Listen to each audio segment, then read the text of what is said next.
the Empire. All day.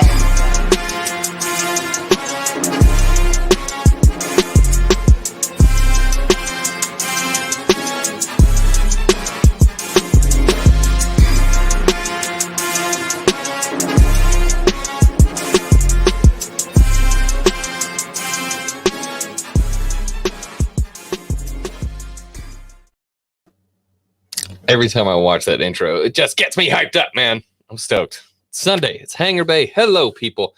Yes, I do have a few short announcements I have to make. So, as listed, Xwing is leaving. I'm going to be gone. I'm going to be gone for the next 2 weeks. So on Friday, I leave for France. I'm going to be going to Disneyland Paris with the missus. I'm going to so YouTube won't let me do a mobile live stream without 1,000 subscribers. Well, YouTube, gotcha.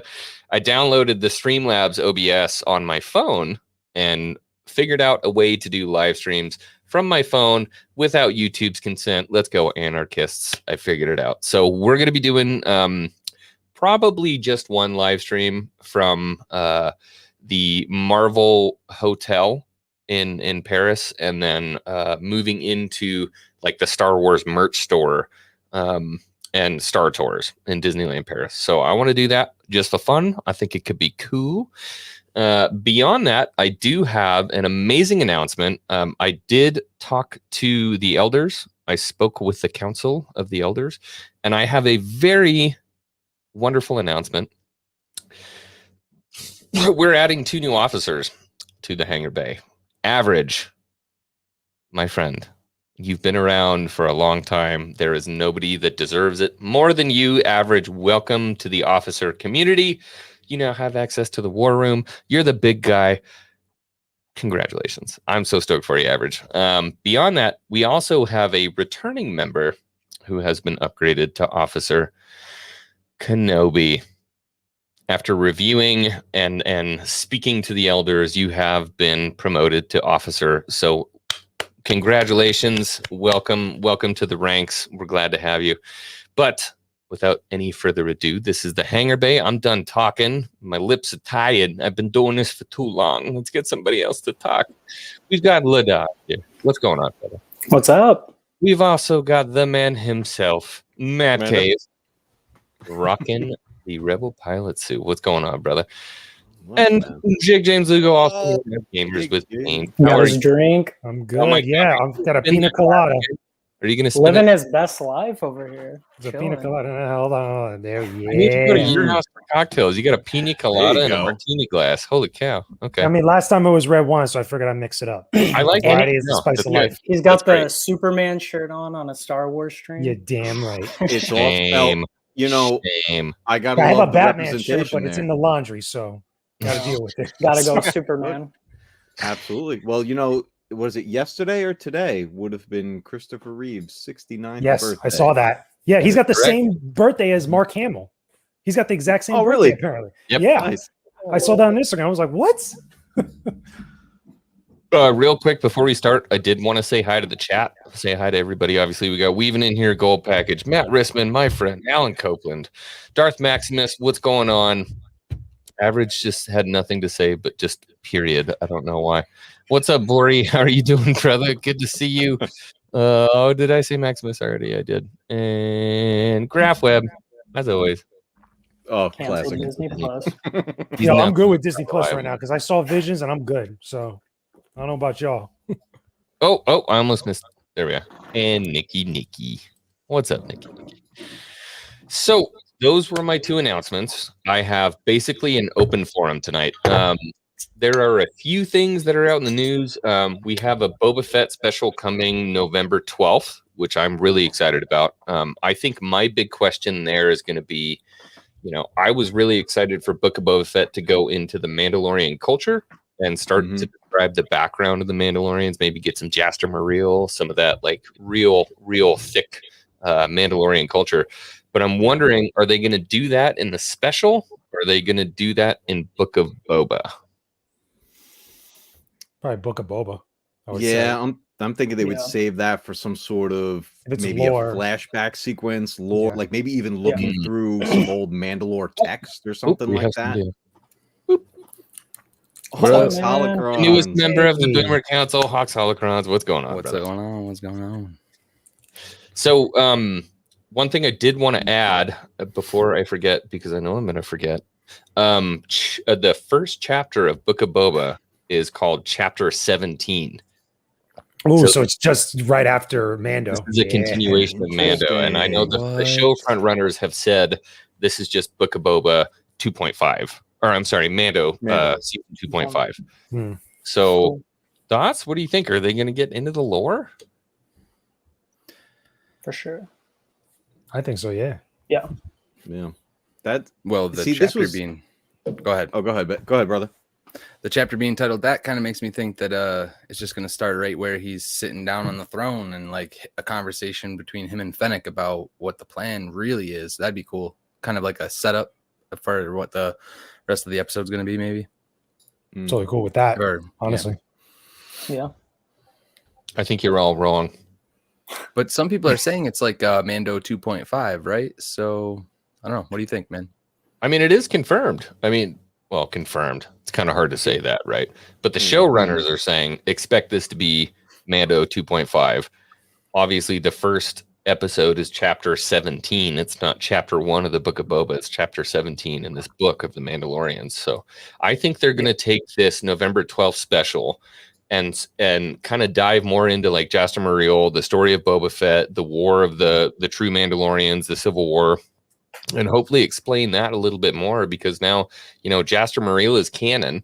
When Boba Fett showed his chain code, Jaster Muriel was on there. So we're canon. That was cool. Yeah. And so I That was hope cool. that they delve into that more in that special, but I wonder if they will, or if this is going to be more like Return of the Jedi Boba Fett. I think so. Honestly, yeah. I think it's going to be more legacy like type of stuff, like as far as like his appearances, like obviously the holiday special, the toys and things like that. I think when it comes to the lore and story stuff, I feel like we're going to get those in very, very nice and clever ways once we actually get into Book of Boba Fett. But for this special, I feel like it's going to be looking at like, okay, what's the impact of Boba Fett? Like ever since his first few appearances, what has that character become? Like what has it actually spawned, with the Mandalorians and everything else associated with it? That would be Is sick this- if they referenced the holiday special cartoon, like him talking about his first encounter with Yeah. Skywalker. That would be sick. It's canon. kind of. Boba's the only bounty hunter I know, actually anybody that I've known, minus Palpatine, that's actually taken down Luke. Expanded universe or canon. He's the only guy that I know that's actually taken Luke down big time. I'm curious how much he's really going to get into that with like Fennec, or telling her about Luke might be necessary because he has some knowledge about what Grogu really is and things like that. Hopefully they try to tie it in a little, and it's not that I don't want the flashbacks. Like I want the flashbacks, but I do kind of want it to hint at to like what the future for him is, or maybe he doesn't make it out of this. I don't know. That's a good point. What if this is it? What if this is the closeout of Boba Fett?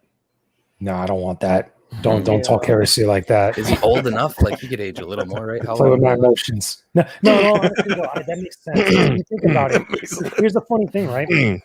Boba Fett is like that cowboy that's still around, that's actually still kicking ass, that like is older, he's gruffer, he's seen some shit at this point. It'd be kind of interesting if he got a better send-off than Han Solo, where he kind of like rode off into the sunset by the end of it, and that's how his story ends. Like maybe he does whatever else, and then maybe comes back and helps out with all the other big things they probably got plans. But what if we get like a proper pseudo conclusion for him, if you think about it?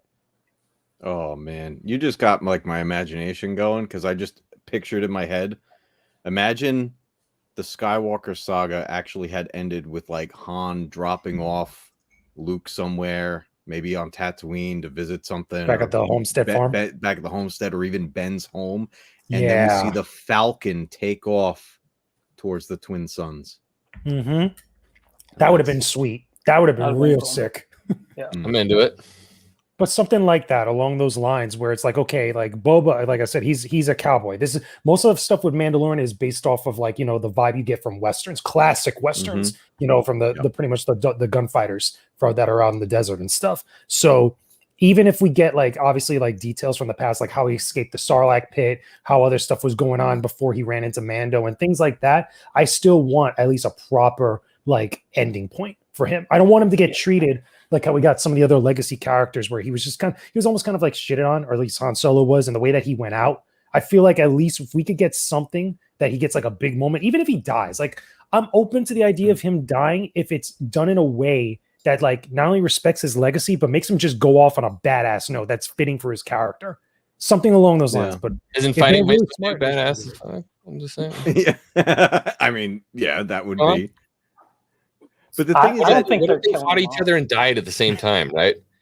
I mean, like he kills Mace and Mace kills him at the same time. That's like, it's like poetry, right? Bloody poetry. He's going out saving Grogu for sure. Boba Fett is going out saving Grogu? Yeah, but like wait explain yourself. Down the line.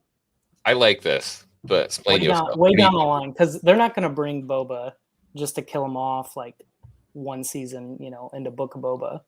They're gonna milk it. They're gonna milk it for sure. More Boba. And then I think Boba is gonna be this badass, kind of hardened guy for a while, and then he's gonna fall in love with Grogu just like Mando. And there's gonna be a point in time where like there's this big battle, no one's there to save Grogu. Boba goes out, guns blazing. Is there Uncle scene. Boba? I feel like he's just not exposed to Grogu enough. Well, I mean, you got to give it time. I don't think he would care about Grogu. I don't think he gives a damn about Grogu, to be honest with you. We got a timeout. Not Boba Fett, was his introduction not when Tython was lit up like a Christmas tree? True. Technically, it was actually when Ming-Na Wen was laying in the dirt with her guts laying in the sand. Yeah, we heard his spurs. He's literally circling that whole thing while Grogu is connected to it. He had to have seen the glow and things like that, but he was tracking. He was tracking the Mandalorian. Yeah, exactly. I've been tracking you for a long time, Mandalorian. And previous to that, his only exposure was Luke, and he's probably seen a lightsaber, knows who they are, but. Well, yeah. What's going to happen when they see each other? Oh, I think it's on site. I think it's on site for him, in all honesty. Think so? Just like gloves down, just like he was ready to cook it on Return of the Jedi. Like, I think it's on site when it happens. Do you think he's like that with all Jedi? Or anybody with a saber? He's going to be salty with all Jedi, I would think. I think more specifically Luke. Think so? But do you think he even knows that Luke... yeah, he saw him pull out a lightsaber on Return of the Jedi. I mean, but there's legends of Luke now. It wasn't Luke that knocked him into the Sarlacc pit. It was but he was about to cook him. But he was about to take him out. Yeah. I think if it was Han, it's sight on scene. Yeah, he's just dropping him. But Luke, I don't feel like he's got that big of a fight with Luke. Same with like, so I was just watching 2 Star Wars nerds. They were doing the life and lore of Boba Fett, right? And they were talking about Cobb Vanth. Like, Boba Fett didn't kill Cobb Vanth sight on scene because he bought the armor fair and square. He wasn't acting like he was Boba Fett. He was just using the armor to do, what he had to do for the town. But on the other hand, Luke swung. I don't know. Like, Luke swung on him. He might still hate Luke. I think it's because they fought. Like, again, because of that whole scene at the barge over the Sarlacc pit, where literally he was about to cook him with his flamethrower. And I think also there's a part where Luke slices up his blaster at one point, I think, right? Before he gets knocked down. Yeah. I think he did swing on him. So I think like I said, I think it's on site with him. Is that Django's blaster? No, it wasn't a Westar. It wasn't a Westar. No. I was always curious about that. I was like, I wonder if that was his father's. Like, is that? Yeah. Because then that would add a lot of levity to it. But Luke's that target that got away. So yeah, he's gonna have some. Is he even really a target though? I don't think I would consider him a target. But it was just like part of that whole hubbub. He just wanted the money for Han. That was it. That was it. He got caught up in the rest with Jabba getting all gangster. Luke's definitely a speed bump for sure. Yeah. Yeah, dude. I think we have seriously, a friend here. If I could break really quick, Felix Quiros. I did want to highlight somebody. Oh, in the Hey! red suit. We have an announcement. So, guys, we got someone in the chat here, Felix Quiros, one of our longtime friends that we've met through EBN, and he has started up his own channel called Star Wars Theology, and I'm going to throw the link in the chat. Guys, go check it out. It's such a cool idea that he has going on here, where he's going to be comparing Star Wars philosophy with real world religions and all kinds of topics like that, and doing analogies, comparisons, and he's already getting stuff going. Plus, he is like a pro with a lightsaber, guys. So you got to check out his lightsaber work. And Cool. Gotta love Felix Quiros, but check out his new channel, Star Wars Theology. It's up now, and let's show him some love. For sure. Mods, you can please post that in the chat for sure. Get that, because I'm not subscribed yet, but I will as soon as I get the link. I'll get over there. So yeah, beautiful. A lot of people have said that Boba died like a bitch. He died like a bitch. You've heard that. Yeah, a lot of people said that. Do you guys feel that way? Because I feel like he was more of a victim of circumstance, and I know that's real 2021 talk, but he was kind of a victim of circumstance, right? That is still kind of going out like a bitch, though. Technically, when you think Yeah, about it it, is a little bit. When you think about an application, like it is kind of, victim of circumstances, something you had no control over, and you still got scrubbed out. Yeah, but I think the But- kind of that, bro. No, I'm not gonna sit here. There's Okay. no bitch in Boba Fett. There's Pull no it up. bitch in Boba Pull Fett. it up. Let's go. Period. Point blank. Like the introduction that they gave him, like hand whooping the shit out of all of those stormtroopers. Like this Yeah. dude's up in his 70s now, or who knows what. Like, no, nope. Well, No now bitch he's not. in No, Boba I Fett, don't think he's a bitch, but like that was a moment that was like before Mando existed. They got lucky, son. They got lucky. lucky. They got Exactly. lucky. They about to learn today. Han got When he- lucky. And I was gonna say before the announcement, like you have Finnick and Boba Fett they're like beating down both of them. Two of the Yeah. best assassin bounty hunters in the galaxy. It's about to get real. All killer, no filler. These two are about to take over by storm. Like that's my big prediction. What are they going to Book take of over, though? Boba Fett. That's my question. It's gonna start with the Jabba Hutt shit. That all that is theirs now. Like that's it. They're just gonna start with the Hutts. I think they have taken over Jabba's entire palace, and I think taking they're over gonna the whole build their underworld. own. They'll build their own bounty hunter guild with their own codes. So everything Mos Eisley, the Jawas. What if they take on the Mandalorians, like the whole side of like Mando, That could and be. like that, or either whole, like you let me do my thing, don't interfere. right? Yeah, and there's like tension that grows there, and like the dark saber gets thrown into be all sick. of that. Yeah. Ooh. Have you guys seen the episode titles yet? No. I haven't. No. Do you want to go They're over out? them? Yes. Now, Oh, hey, look, listen, this is not confirmed. Okay. Right. I can't say. but potential heavy Take spoilers this with right a here. mason jar full of salt. Episode 1 is called The Champion. Okay. So how does that relate to Mandalorian culture? What do you think that has to do with Boba? I mean, I don't think that's got to do with Mando culture, though. I think that's probably got to do it if it's the underworld. Because remember, when we last left him, he's sitting on the throne. Maybe the champion of like that underworld in Mos Eisley and Tatooine. I mean, that's at least how I interpret it. Or is there another? Like, was Bib Fortuna really in charge? Or is he just like a placeholder and there's a higher up and that's the champion? There could be a Someone higher. someone There that could comes be. to challenge Boba Fett right away. Yeah, like what other huts are floating around? What happened to Jabba's son? Yeah, he's got other family, right? There's other huts that are still doing things. Huts, a lot of the huts, especially the high up ones, like basically the family, they were murdered. Who took them out? That was In canon? Yeah, that was. Can't Did recall. Ventress take them out or Maul? Was Really? it Darth Maul? Clone Wars, wasn't it? Yeah, but like the Just hut straight up crime took them all out. family. Yeah. But wait, isn't there other huts that, like, again, like an extended universe stuff? That, like, there was other huts like after Return of the Jedi that were still lingering after Jabba's death. That were still doing stuff.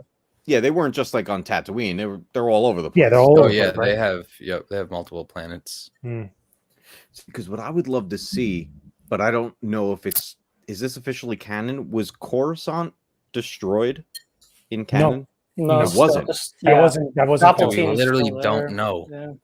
No, they confirmed that was not Coruscant. I remember reading okay. about that. Vader commented Because One yeah. star or whatever it's called, the big planet that blew up the Republic.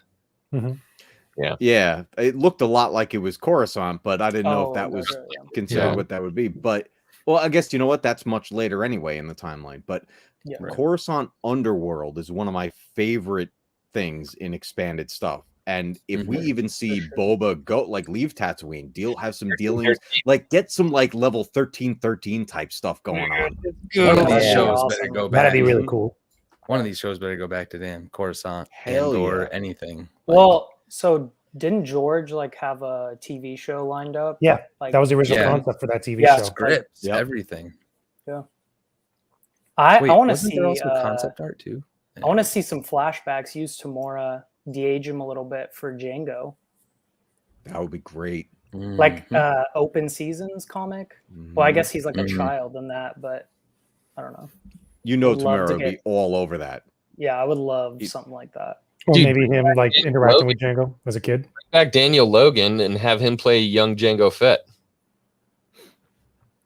Let's go. I know he doesn't look like Tem, but I mean, come on, that's who we know as young Boba, right?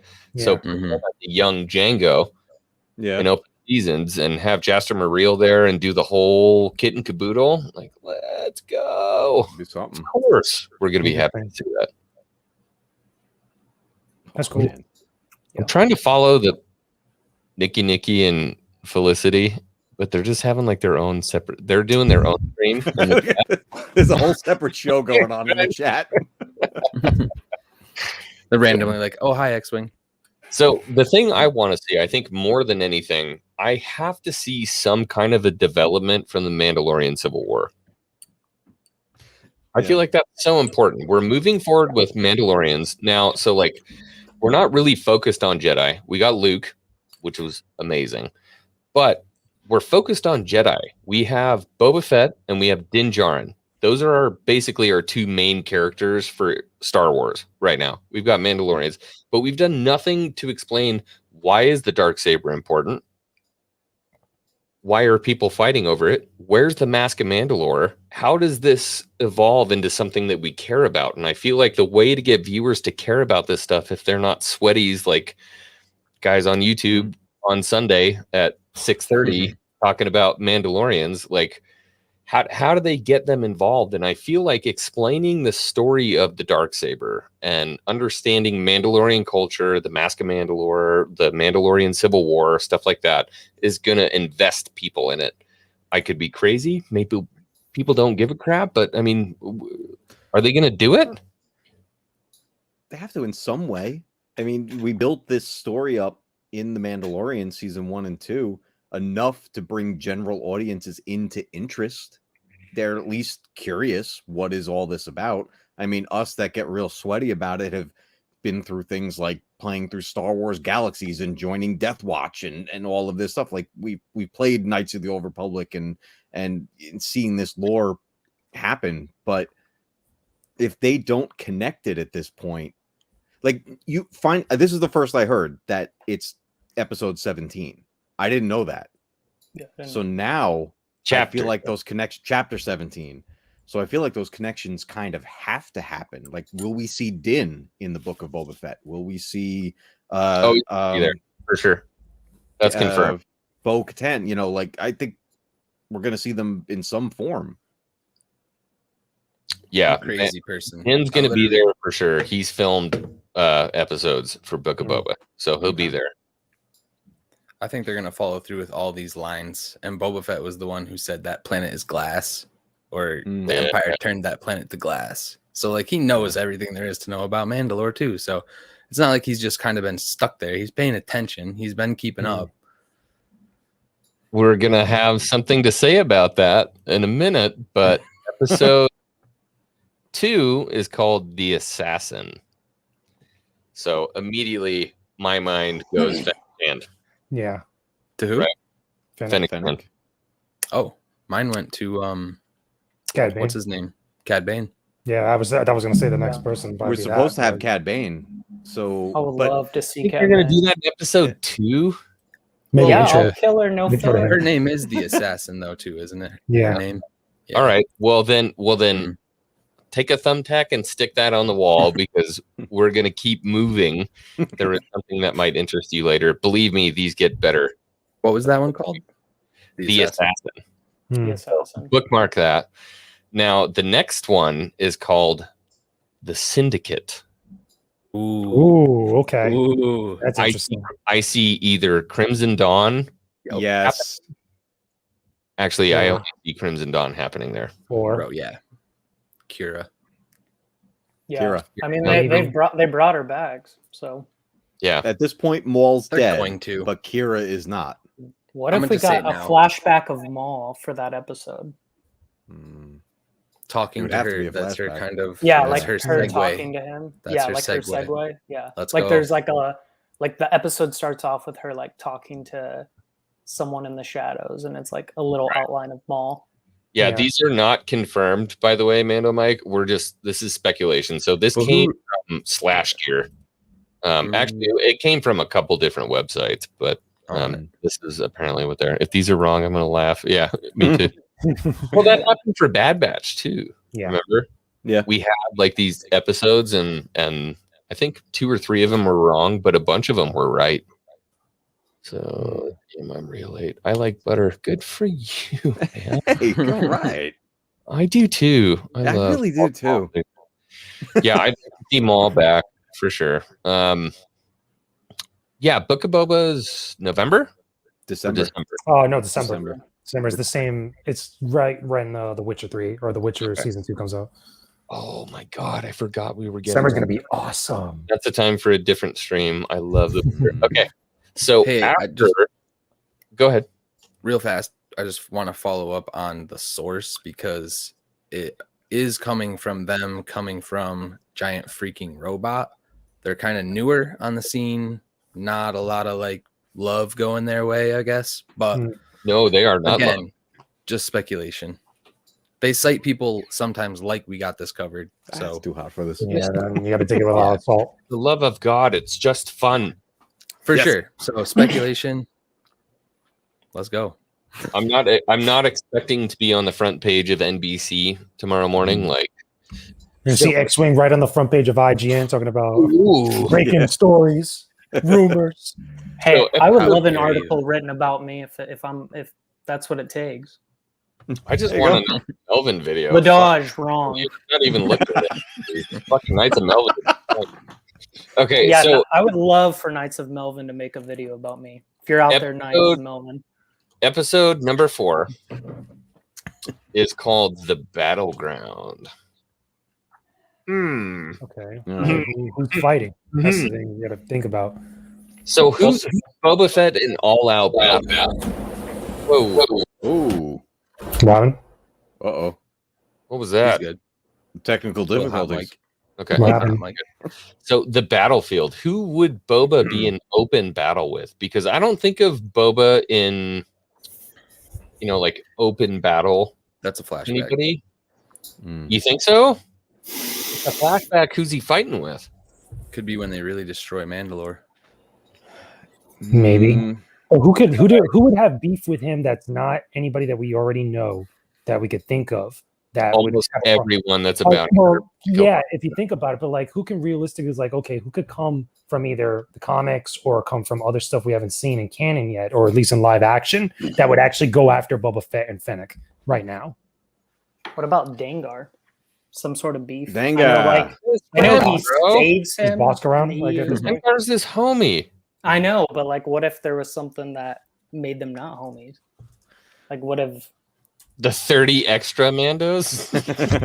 Wait, are there any bounty hunters we could think of that we know by name that would show up at this time frame? If we think about it, Bosk, Bosk, Dengar, Rengar, Forlom. Furlong, IG-88 is done, IG-88. but or IG-88 is alive at this point, right? Yeah. No, he died in Empire. Yeah. Are we talking about a flashback, or are we talking real time? Real time now, current time frame, present day. Because IG-88, because this is post Jedi, and This is post Jedi, IG-88, Yeah, War of the Bounty Hunters. and all he's that. dead in the back room on Cloud City. Really? That's right. Yeah. Oh, yeah. Boba Yeah. took him out. You don't know if that's 88. I don't though. think that's IG-88 though. I think that's just an That could ID be droid. IG-11 from back Right. on the other planet. You never, Could be IG-87 for all we know. yeah, It's a asteroid. not confirmed. Fake news.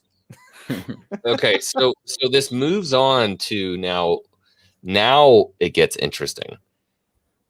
Apparently, episode 5 is called "The Home World." Okay, you know they're going to That's Mandalore. Mandalore. You know, That's straight up, like right? Or what if it's oh shoot, the moon Kamino? planet from Rebels? Where was the other Oh. Mandalorian station in Rebels? Dude, it has to be Mandalore. Not sure. Mandalore is more the home world. The than home Mandalore. world. That's true. Yeah. I mean, technically, it could be Camino, I guess. Do we know where Fennec Shand comes from? Like her home world at all? I Anything? don't. I don't know if I that don't got either. Book of revealed. Boba Fett. It's Concord definitely Dawn. Mando. That's Mandalore. Oh, there you go. Concord Dawn. Dawn, yeah. Yeah. Or Dawn? I couldn't remember the name. I was like, but that's not. the It's got to be homeworld. Mandalore. It has to be Mandalore. Same, now- I agree. That would be the perfect way to bring like Bo-Katan back in. Bo-Katan, Boba Fett, roll back to Mandalore. Hmm. Planet is glass, like he says, right? Mm-hmm. Walks in there, it's all clear. It's all translucent. Yeah. I mean, it was. be- They had to live in I'd bubbles, be- you know. Yeah, I'd be interested to see what it looks like. You know, like post Rebels and all of that. It was kind of like the last time we kind of saw it. Well, what was that planet that Yoda sent in Rebels? I'm having a brain fart. I'm having an old man moment. Who's the young Jedi? Ezra. Ezra? Where did Yoda send Ezra? And he found it was just the remains of a battle. He found the old Kylo Ren style lightsaber. Was that Oh, the green one? Mandalorian related? Malachor? I think they went to Mandalore. Malachor. Malachor, Don't that's they- what it was. Don't they talk about Malachor in Knights of the Old Republic 2? Yeah, it's the ancient Sith planet. Well, they did in Well- 1 too, didn't they? Or they called it Yeah, they called it something else, didn't they? Hmm. Moraban. Yeah. But was Yeah, that Korriban is the Korriban Sith was the home Sith world. planet, but Yeah, that was the Malachor- Malachor is where they were gonna kill everybody. Kill them Yeah. all with that super was that weapon. just Jedi and Sith, or was that Mandalorian? They were all related? lured there. They were all lured there. I Like thought a massive battle by the happened. Mandalorians. Yeah. Okay. All I remember I gotta was Google. the fans are going to kill me right now. Revan went with Malachor, and that's where the big battle happened. The Jedi, or I'm sorry, he didn't have him back then. The big Jedi battle between Jedi and Mandalorians, that was like Old Republic, way back in the day. Yeah. So that's what I'm saying. Their history, their beef between each other goes back a long Yeah. way. Like the Mandalorian Wars and all of that. Well, that's why like Din doesn't remember any of that stuff. Yeah, He's he like, was a ancient He's sorcerer. too in young. Clone Wars. Yeah. Yeah. Yeah, he doesn't know what Jedi are. He wasn't even. No, he was watching all his people get massacred by super battle droids. You know what I'd love to see is like the first Mandalorian, like Mandalore, the Ultimate, stuff like that. But I don't know how they would fit that in. They probably did nods to it, like, you know. That's honestly Walking what I area. thought the Mandalorian was going to be before the show ever started. Like when there was rumors, like that's what I honestly thought it was going to be, Same. like the whole history. I feel like it plugs in so well to have a Revan show. That'd be cool. Great. I mean, now that we're getting Knights of the Old Revan Republic, like, and the war, and you can have the Mask of Mandalore and the Darksaber and all of that stuff that he did. I feel like it I just mean, played. they're gonna build. They're gonna build to that. The Bastila Shan and him story is too good not to. You think so? Yeah, I mean, It has Bastila to, is I awesome. think. right? Yeah. If they I build the stuff off of Mandalore, See, that would be great. Get some more development of that battle meditation ability. Yeah. Because that wasn't that something that was used against Mandalorians when the Jedi battled them. I would imagine somebody used battle meditation. You know, Thrawn used it with Thrawn stole Joris and used Joris for battle meditation for his forces. And Bastila Shan, she used it too. Yeah. Yeah. That was like her whole key thing, which I loved, by the way, like slightly off topic. I love taking that dark side path in KOTOR and Bastila using the battle meditation Right. for the dark side. It's so great. Oh god. Can't wait for that game. What did you just say? Don't do that. Don't throw this ugly mug up so close. I don't have a no song for this. Did you guys see the did you see the background for this?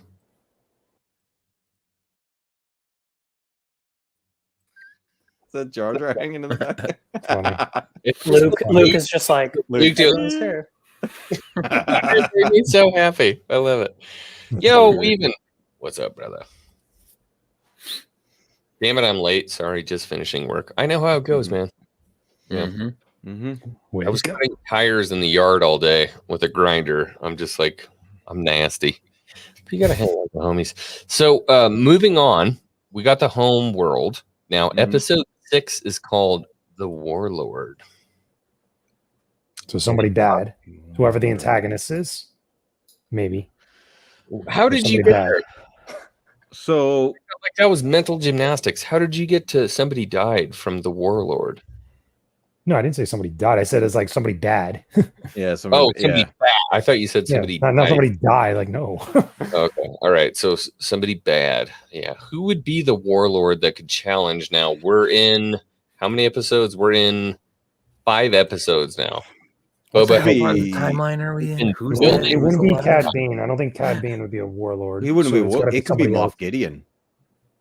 Really? Moff Gideon. That's an but wait, where's Moff Gideon at this point right now? He's in custody. He's alive and well. He's in custody. Yeah. Yeah, he's in custody with. He left off with Bo-Katan. Though. Oh, we're thinking this is going to be before. No more flashbacks. It could be. No, I don't know. I feel. What if Boba breaks Moff out? For some Why reason? though? That's the only thing. I don't know. What would you have to gain for that? I'm just saying. Listen, the Moff is smart, and there could easily be created a reason. True. So, cameo guessing game. So here's my thought, and we're gonna work all the way through this, and then we'll get to the end. But like, pin this, stick it on the wall because I have an idea about this, about how this is gonna go. So nobody knows who the Warlord is. Episode 7 is named The Showdown. Yeah, so somebody's getting smacked. It's the beef is getting set. Cad Bane. That's 100% Cad Bane. Okay, that'd be sweet. Cad Bane, 100%. Or Mace Windu. Well, okay, is more likely Cad Bane, but I know he's the Warlord and he has legions. Totally be Mace Windu. Could totally be Mace Windu. If Mace doesn't show up, what do you have to do, Xwing?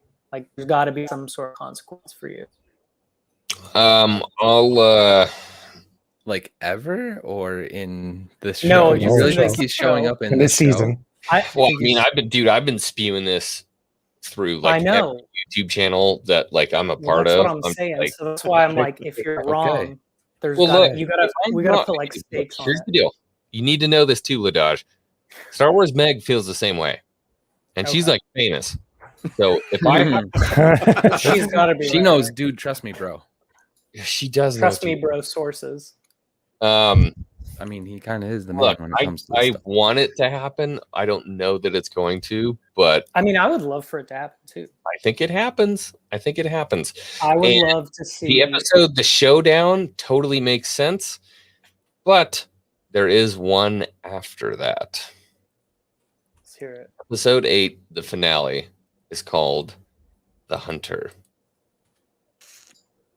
Somebody's getting shot. It's clearly Omega.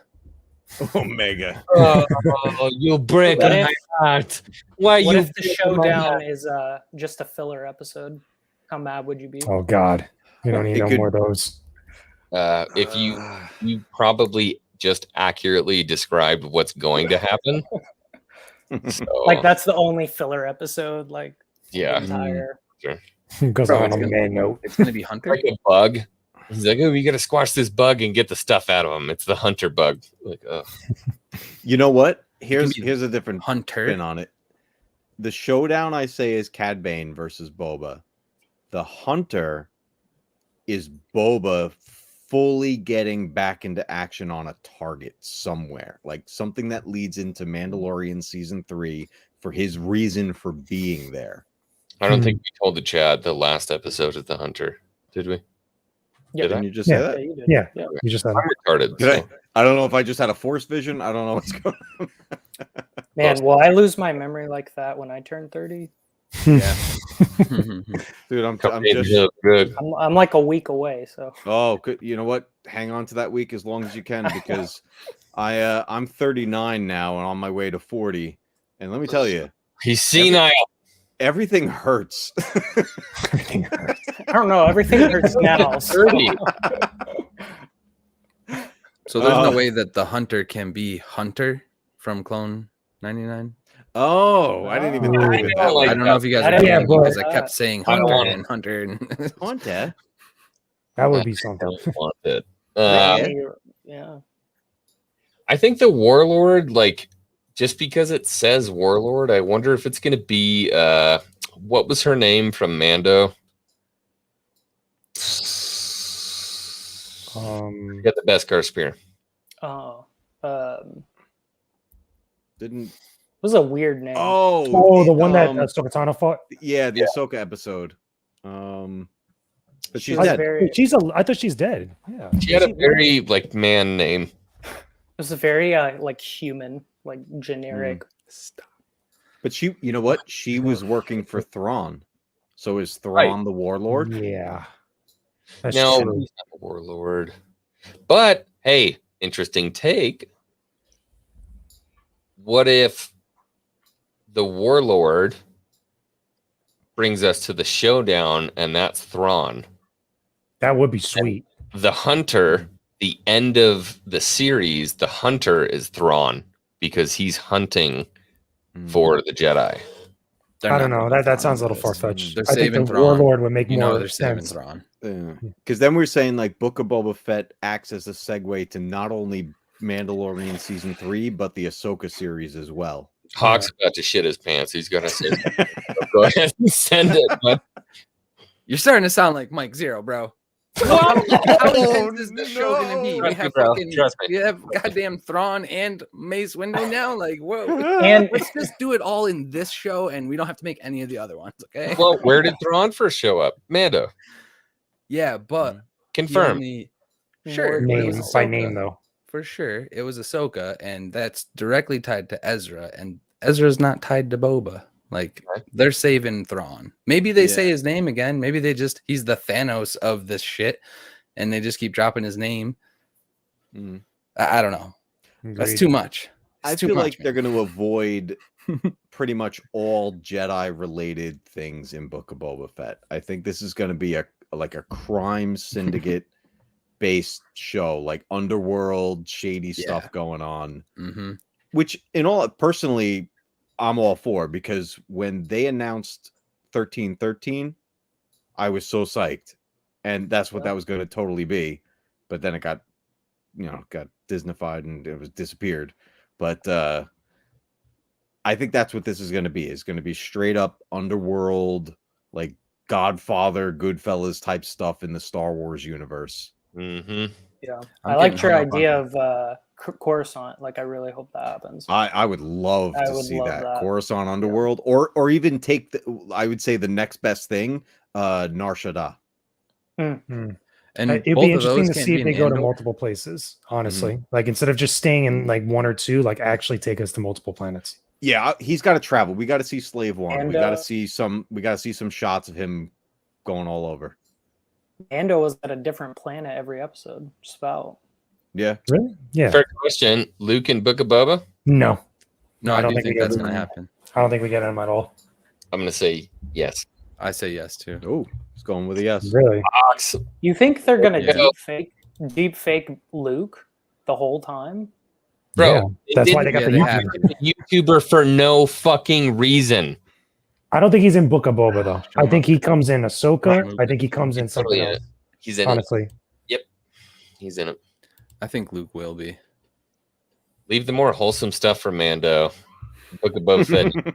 Dark. 100% Felicity. I keep getting hung up on Warlord. Like, could that be Boba? And like, how fast is he gonna ascend to power? Yeah, Is what it if he tied becomes to a the warlord? syndicates? Like, is this him just like he takes over a champion? He takes over a syndicate. I'm He trying to wins a get that battle with the mafia Star syndicate. Wars, bro. Becomes a warlord. Like, Yeah. Does he become the new Death Watch? exactly. No, that's too Mandalorian focused. But how deep Definitely is just a religious group. I mean, Yeah. What if Bo-Katan goes Bo-Katan- back to being like Death Watch? yeah? Mm-mm. Like I think she'll be in this. I feel like She's she super kind of has to sus. be. She's super sus. She swings like she just kind of. From the other- she already doesn't like Boba, like period. Like, Mhm. so I wouldn't be surprised. She's like a loose cannon, I feel like. Yeah. For sure. She is psychologically damaged.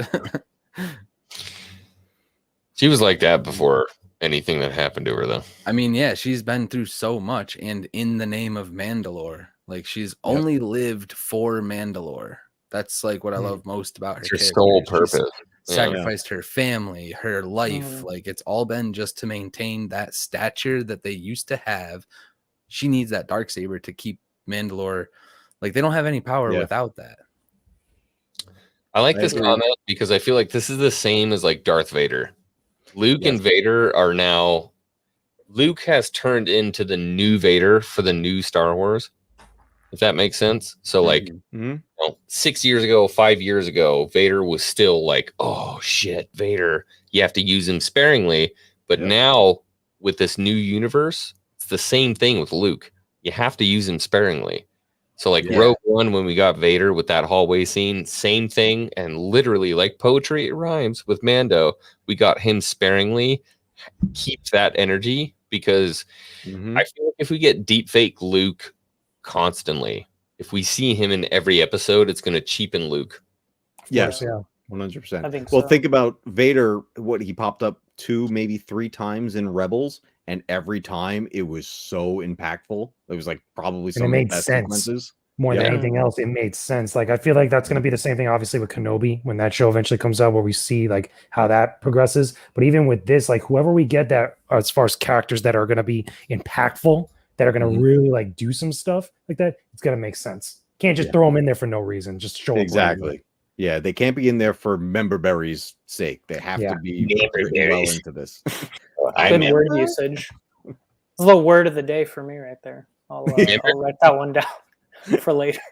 The chat is triggering me. You can't overuse Darth Maul. can't- Here's a Can't good one. overuse Darth Maul. So Rex is apparently confirmed, casted, and filmed. Really? I'm sorry, For not Book Rex. of Boba? Cody. Cody. Cody, really? Okay. Cody is confirmed We'll see for clones. Kenobi. Okay, for Kenobi. Okay, that makes more sense. I was going to say, like, Okay. Book of Boba. Make Like, more what? sense. Yeah. Runs I was into like- Kenobi, he's like, I was like, what? "Motherfucker." And he's like, motherfucker. You survived? It's like, you tried to kill me. Yeah, fuck you. Right after I he liked, handed his lightsaber back. I liked Matt's comment. He said the warlords referring to the Hutts. I didn't think about that. I that's why I was asking before, like, who would be another hut that is known, that has a name that we could refer to, that would fulfill that's during this time frame after Probably Jabba. that Hut from the Gotta use the Visions episode 2. Yeah. But it's Yeah. like the Hutts weren't really so much warlords. They were just really more They're gangsters. just gangsters. They were mafioso. You know, that's what they why were. that's why I was kind of leaning more towards someone. It doesn't necessarily have to be him, but someone like Moff Gideon, a like remnant Zorba of the Hutt or Empire. something. Something, because there's all those little remnant factions from the Yeah. Empire, and that's what we're dealing with. This is what we're not in First Order territory yet. So Mhm. this is True. all these different little factions all over the galaxy. So you could have it could literally be Could be- anyone. It could also be I a would love remnant a of the Empire. descendant of Remnant of Jabba. the Empire, like not Moff Gideon, but like some other warlord that we just don't know, we Mhm. never met before. It could Like, be a that brand make new more sense. character, yeah. Yeah, a Mhm. brand new character. That sounds like. I mean, I would be It's cool gonna be with hard at this that point. if it makes sense, like Mhm. in the context of everything. Yeah, Hawk, I agree. It would be difficult at this point. Especially but- within the scope of this show, I don't think they're going to really expand too much on the lore or new characters like that, but they're going to tie up all the Boba Fett loose ends, all yeah. our questions, all the things you would want to see Boba accomplish. True. I think they'll do it right. Yeah. Honestly, the only flashback I really want to know is just how he got out of the Sarlacc pit. I feel like that's the first thing they're probably going to address at some point. Like the one big Mhm. thing Yeah. to talk about, like at the start of this, and then move on from there. Well, if- Especially with the aftermath references and Cobb Vanth Yeah. and all that. So they're definitely going to keep throwing little Easter eggs in there about that stuff. if we consider Robot Chicken canon, then it was just the Sarlacc pit got annoyed with him and spit him out. Spin him out. For sure. It's funny. I'll be back. Yeah, in what a if he little got out of the second. Sarlacc pit, right? And like he lost his armor from that because of the Jawas. Like, how funny would that be? If you think about it, some Oh, yeah. random, Well, think like those Jawas are like all over the place, waiting to scavenge Right? something, right? right? Yeah. They just As soon as rob he him when lost he's that like stuff, passed out. dude. They were just like Mhm. boom all over There's a it. bunch of grabbed Jawas it. just robbing him. Oh my god, that'd be hilarious. It'd be mean but funny. I keep saying it. People need to read the Aftermath books, at least the first, second one, because it does hint at this stuff. It talks about the Sarlacc and how it got injured. It supposedly unearths itself, and then that's how the Jawas raid it. They raid its body after that. So Interesting. Commander, nice. nice. I knew you were gonna do that, at some Bro, point. if he comes back with one, I'm leaving. No, you'll outnumber us. I'm done. It would just be so damn funny if everybody else but Hawk came back with one of those. He'd be like, "Yo, dude!" I'm not gonna lie, it's like hot as hell right now. Then he just gets mad. It comes back in as like an Imperial pilot. Nice and cool in here. I should get one. I need an Yeah, Imperial hilarious. jacket. Yeah, it's well. Let me ask this. I don't know if this was Stop confirmed it. in the Mandalorian Why do you episode hate everything I love? With the crate dragon. Was that the Sarlacc pit spot? Did the crate dragon No. eat the Mhm. Sarlacc? Oh wait, was it? Yeah, No. yeah, that was supposed to be the same location. I don't know You're where I muted. heard You're that. muted, homie. Should I just quit YouTube now? Because you muted, dude. Yeah. I mute all the time. Yeah, it I happens. went 9.5 minutes the other day on a stream. Muted. So it was mentioned in Rookie Mando numbers. that the crate does eat Sarlaccs, right? Mm. Now we saw Mando go into Or a crate ate. dragon and get out of there. The second that I heard that Mandalorian, I knew that Boba Fett survived. Wait, you're thinking Mhm. Boba got through like on a sphincter exit? I wasn't thinking about the sphincter so much, but you never know. A good old prostate tickle. Maybe he sneezed and He Boba. came out the other way like a bat out of hell. Oh, never know. my God. That's what I'm thinking. The crate dragon ate the Sarlacc. That's what I thought. I don't know where I Well, heard that, but It's like you remember turduckens? You ever heard of a turducken? yeah. Like a Yeah. turducken, and Boba's the N. Okay. Okay. Okay. this went into some weird territory. Yeah. Oh my god. What did What I are you miss? doing here? This is like such a baby channel. Why are you? He's like, he popped in last night. He's like, hey, nerd. Like, yeah, duh. Good news is Dawn ate the Sarlacc, so everything's good. Ah, I just very think, the big question is, okay, so like, how did Boba get separated from his armor? Is my question. Yeah, that's what I'm saying. Maybe the Jawas robbed him when he was out after he got out the Sarlacc. Maybe But that would be he's so passed funny. And he They was could actually just rob him. They see him there. they are and just like, shady fuckers, dude. good. I Yeah, think right?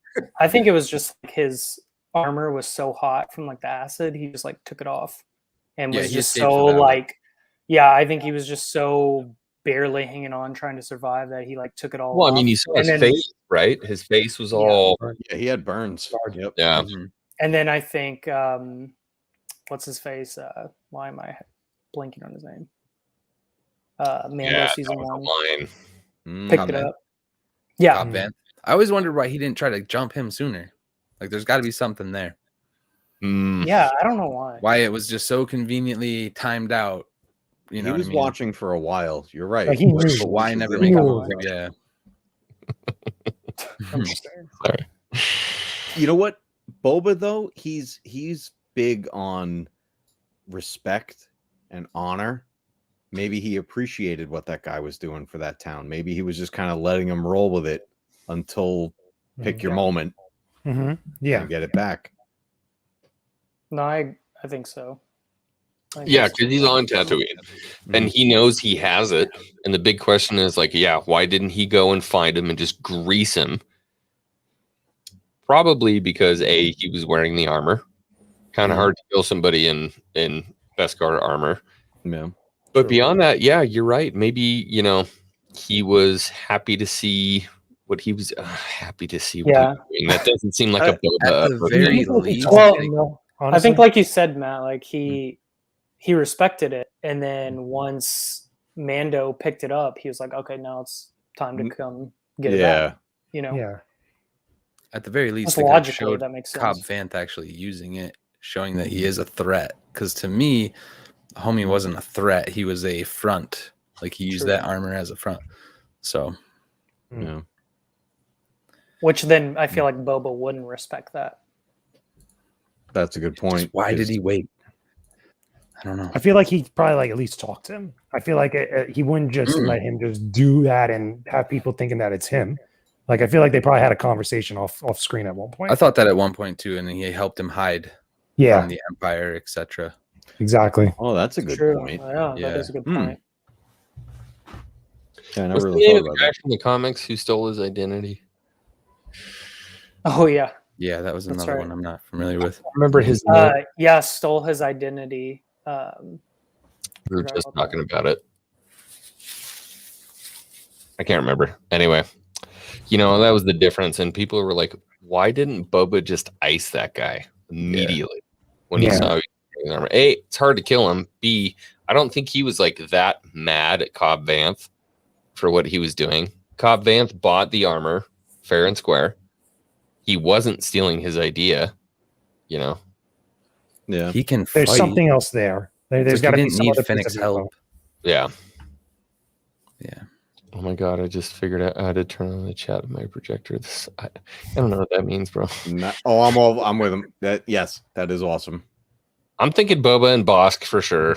I think That'd be Dengar is likely going to be like a prominent character in that show. In that episode, The Battleground, do you think we get a bunch of bounty hunters just blasting on people? I I mean, hope so. okay, bye, Jake. Boom. Oh, he's got. he had a martini Round delivered to him. Yeah, damn Wait, right. did No, somebody- I just somebody ran to bring grab it that real to quick. you? But yeah, no, but I'm saying is, do you think in He's that someone over here, bro. Yeah, like He's like moving on. Wait, I gotta hold on a second. If I send a text message right now, can I have a beer delivered to me? Did Girl someone comes bring that to starts you? slapping the shit out of the Mac Cave. But She'll yeah, I punch was me just dead in the saying, face like, on do you camera. think we get like a big blowout with a bunch of bounty hunters just like wrecking shops, kind of like Expendable style, but where like we get to see Boss, we get to see Dengar, we get to see all these people like in action. Well, So- I mean, the War of the Bounty Hunters was the thing, right? Yeah. That's existed Right. before, and I could totally see that being a thing.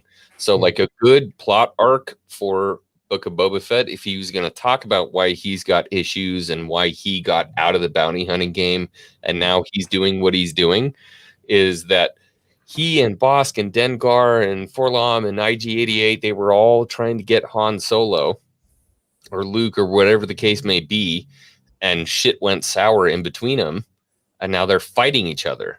You know what I mean? And Dengar was like his closest homie, but now they turned and they're fighting each other. Like, I don't know. I think it could work.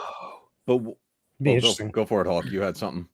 No, I said let's go. Oh, okay. Yeah, all that. But I'd say what All is killer, that- no filler, baby. what's the big bounty involved and who's paying them out? Han and Jabba. Well, Oh, Jabba's like, dead at like this the thing point. with them. Well, he means now though. He's talking about like now after Jedi, after all that stuff is gone. Yeah, down. yeah. If Battlegrounds is bounty hunter battle, right?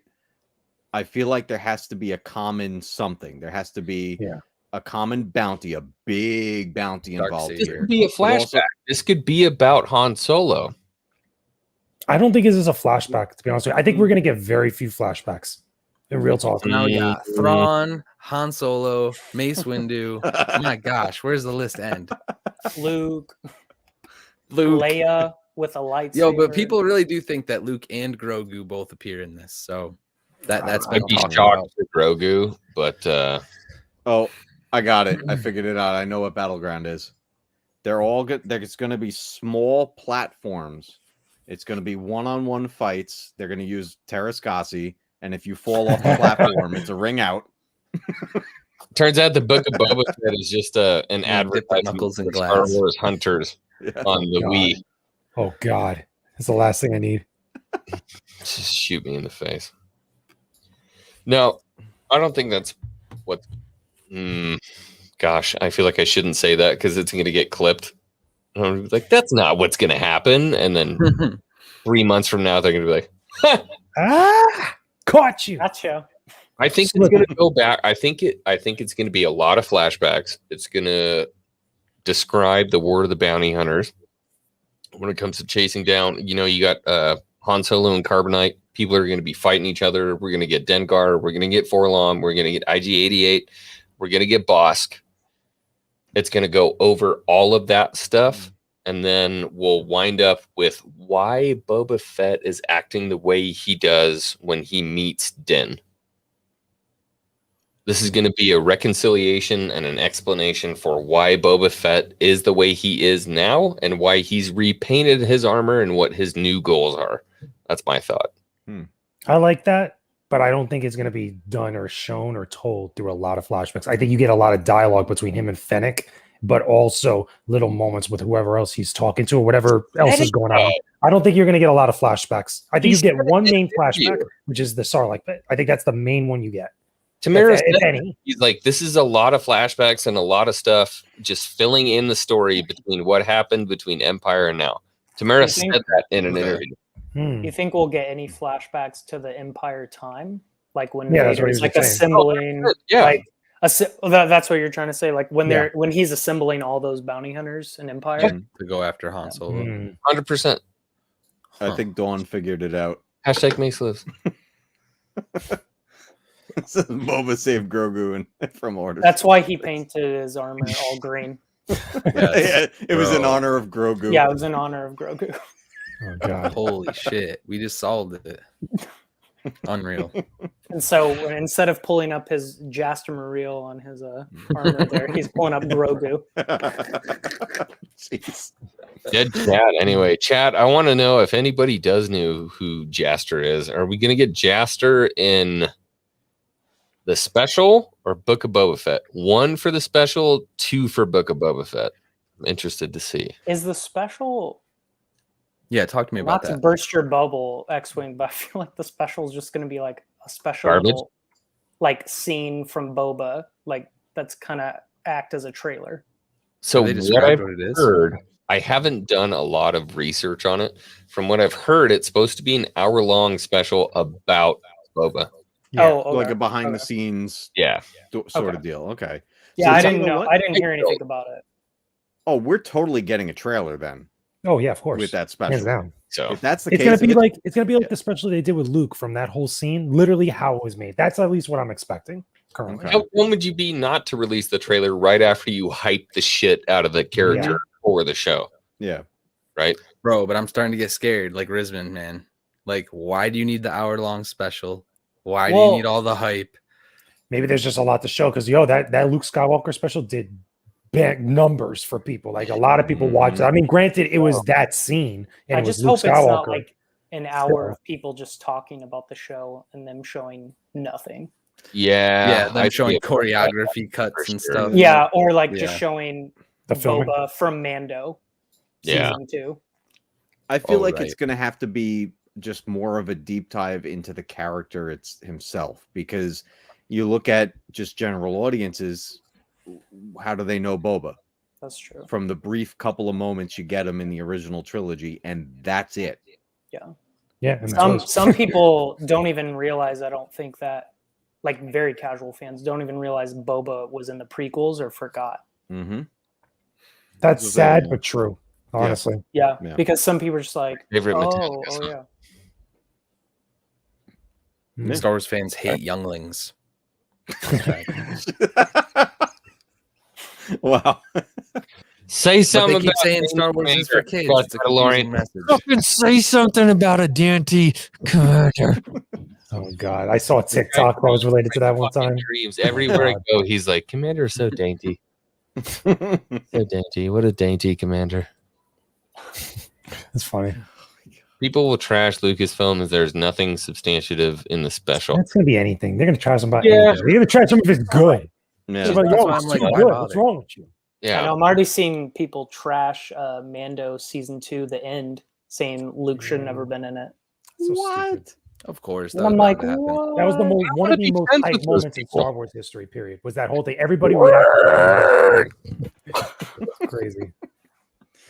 No, this is the time where more than ever, as fans of this franchise, we have to embrace the positive elements that are coming. Because if we continue down a path of just pure negativity, that's what's going to truly kill the franchise.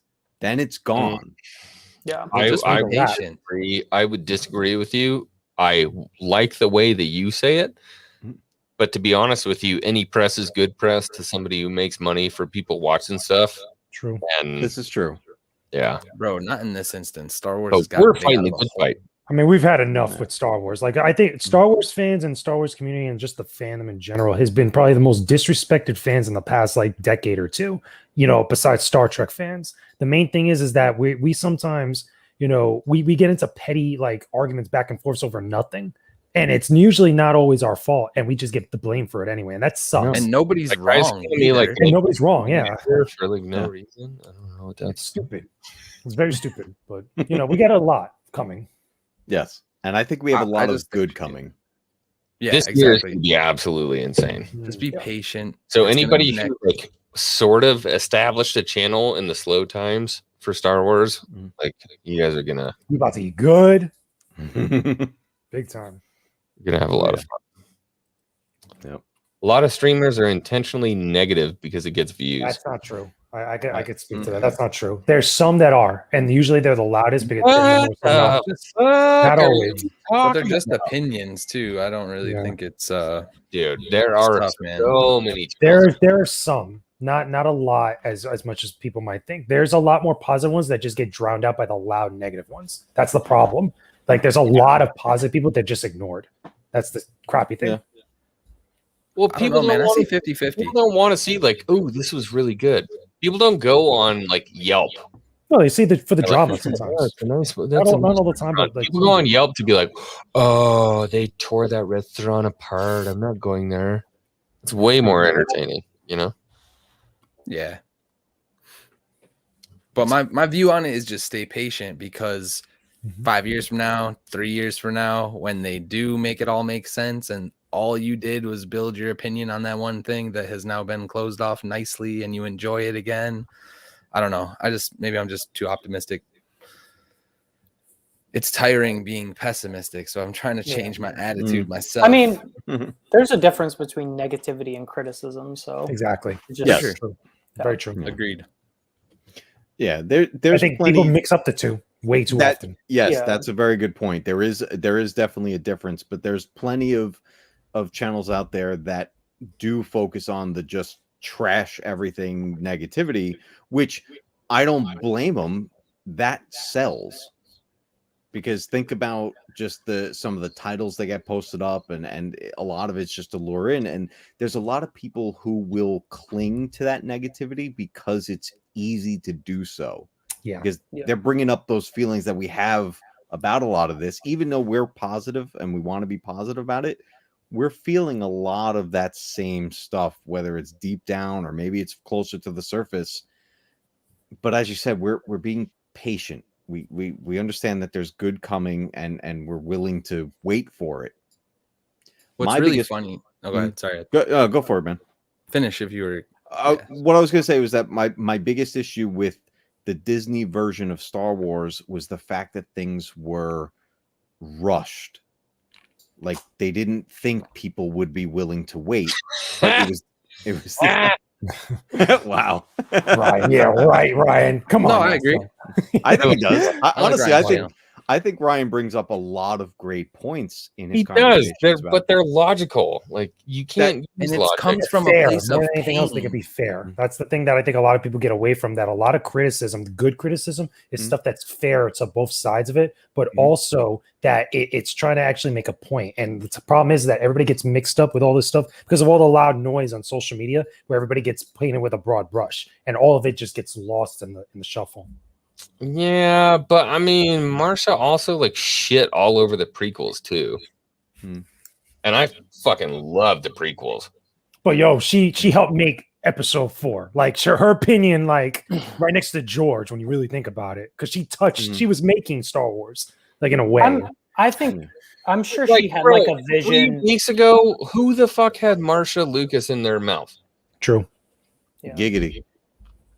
I'm sure she had like a vision of what she wanted That's been out for what, the prequels to be. years? That quote's been out for like 6 years. She's talked about it though in her quote, like with everybody that's quoting those. She says, like, listen, I wanted to be quiet because I didn't want to be like the crazy ex that was just being annoying. Like, I don't blame her. It made me really happy to hear that. I was absolutely She's human. pumped to hear that. She's real. Fuck yes. And you know what? I love the prequels. I absolutely love them. I grew up with the originals, and the prequels came out. It was amazing to me. Yeah, I think I would never trade it for anything. But I will say the prequels are wildly different from the original trilogy. Facts. But I feel like they had to be. You can't just redo what you did. You gotta have what was the time before that brought us to what we knew in the original trilogies. Like I always looked at it like, I remember the big complaint was like everything's too shiny and new looking and fancy. Yeah. I'm like, yeah, because when the Those are one Empire of the took things I over, they love. shit on everything. It was like the world's crappy because of the Empire. It was nice before. Well, and I'm sure she had a vision of like what she wanted the prequels to be. Working so closely with George, she was probably like, "Oh, this is like what I think they're going to look like." And It then would have been better if it was there. when he did something completely different that she probably didn't have in mind, then I'm sure she was just like, that's why she cried and was like, "This is not what I expected," you know.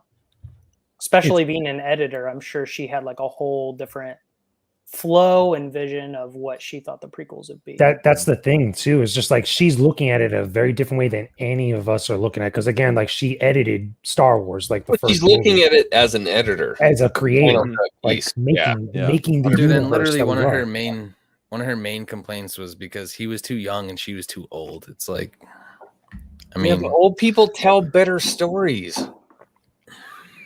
I think she's talking about Anakin and I meant like Padme. she was talking about like the weirdness in the age gap between the Oh, I actor that thought was you were talking Anakin about and- Marsha and Lucas. No. That was one of She Marsha's also other mentioned- criticisms. Well, She whatever. also No, mentioned I that- listened to the old girls when I was young. Come on. She also mentioned a thing that she wanted more of the prequels to focus on Anakin dismantling the Jedi Order. So already when he's an adult, actually going through, so at being seduced by the dark, so which makes sense for what she was saying, like that. Yeah, But she that gets was the it. Anakin Revenge- hallway yeah. scene. It's just poetry. I mean, that was Revenge of the Sith. But So, she I wanted mean, that to be the it had- Phantom Menace and go through episode 2 and yeah. 3, like drag through the prequel trilogy, like that being the main thing leading up to what happens for episode 4, like that. Gotcha. Yeah. Which makes sense. Again, she's looking at it in a totally different way than we could ever look at it. Yeah, she's had especially years as, of like, experience to see Yeah, that. as an editor, and I'm sure Mhm. she had like a whole different vision. So I always looked at it as George was trying to show Anakin's innocence before everything. And Exactly. what's more innocent than a child, exactly. right? So And Jake Lloyd was a very innocent kid. Like his acting was very innocent. So Yeah. I thought they picked him perfectly. Unfortunately, like he got destroyed. Yeah, right. What- Him and I'm at best. What's the whole beef with, like, obviously we're big Star Wars fans. We're sitting here on YouTube at 7:00 where I'm at, but God knows what time it is where everybody else is at. And we're talking about Star Wars. Why is it that if we have a negative view on something in that universe, we're labeled as bad people? Well, Yeah, I got think an that's too opinion. surface level. Like if you Yeah. actually watch the content that you claim is negative, every single person that's talking negative, it is coming from a place of so much pain, bro. Like it's just the frustration and it's the love for it. They still love it. They just want it to be better. That's it. And There's another facet you can to be let this. down. It is again just your opinions, but the people that let the opinions of them affect their entire day, their entire like live here rent free, like just it's an opinion. There's bro. another facet to this that I think is also more important because of now these days rather than it was during the prequel era and stuff. I think that a lot of it is the way that Star Wars as a franchise has been talked about, especially in the media, where people that are covering it, that are actually making that content, are doing it from a place of bad faith, where they're doing it because they're focusing more on the response and the reaction as opposed to the actual genuine like fairness of actually covering stuff. And I think that a lot of that has tainted the view of Star Wars fans of like, fandom in general. And I think also that, it's been done for so long. It's been done so viciously, especially even for some of the people that work over at Lucasfilm, that it really makes it a bad place for a lot of people, even to like bring up stuff like that, because they want to avoid a lot of the backlash, a lot of the bad vibes that comes with all that stuff. And I can't blame them, as human beings. But a lot of it has to do with more than just the idea of just criticizing or being negative about something. It's the way that it's presented to a lot of people that just don't know. Who's been literally ingesting this content since they were 7 years old. I've had this in my blood since I was a young kid. And now something new comes out and I'm like, I don't like that. And then somebody attacks you and they're like, well, you're not a real fan. Because they've never been presented with what you've presented before. Again, they're getting that from other people. You're not a real fan. What are you talking about? Like, you know what I mean? Like, especially if it's the media saying like, oh, look at all these like fans that are just angry, upset, and whatever, calling them all types of names and stuff. If someone that doesn't know any better, doesn't know anything about this, is presented that, and they're not looking at where everything else comes from originally in the first place, their view is going to be tainted by that. And that's happened so much for Star Wars fans for so long at this point. That's why we're in the state that we're in for most of this. I gotcha. I found a guy. There's a guy.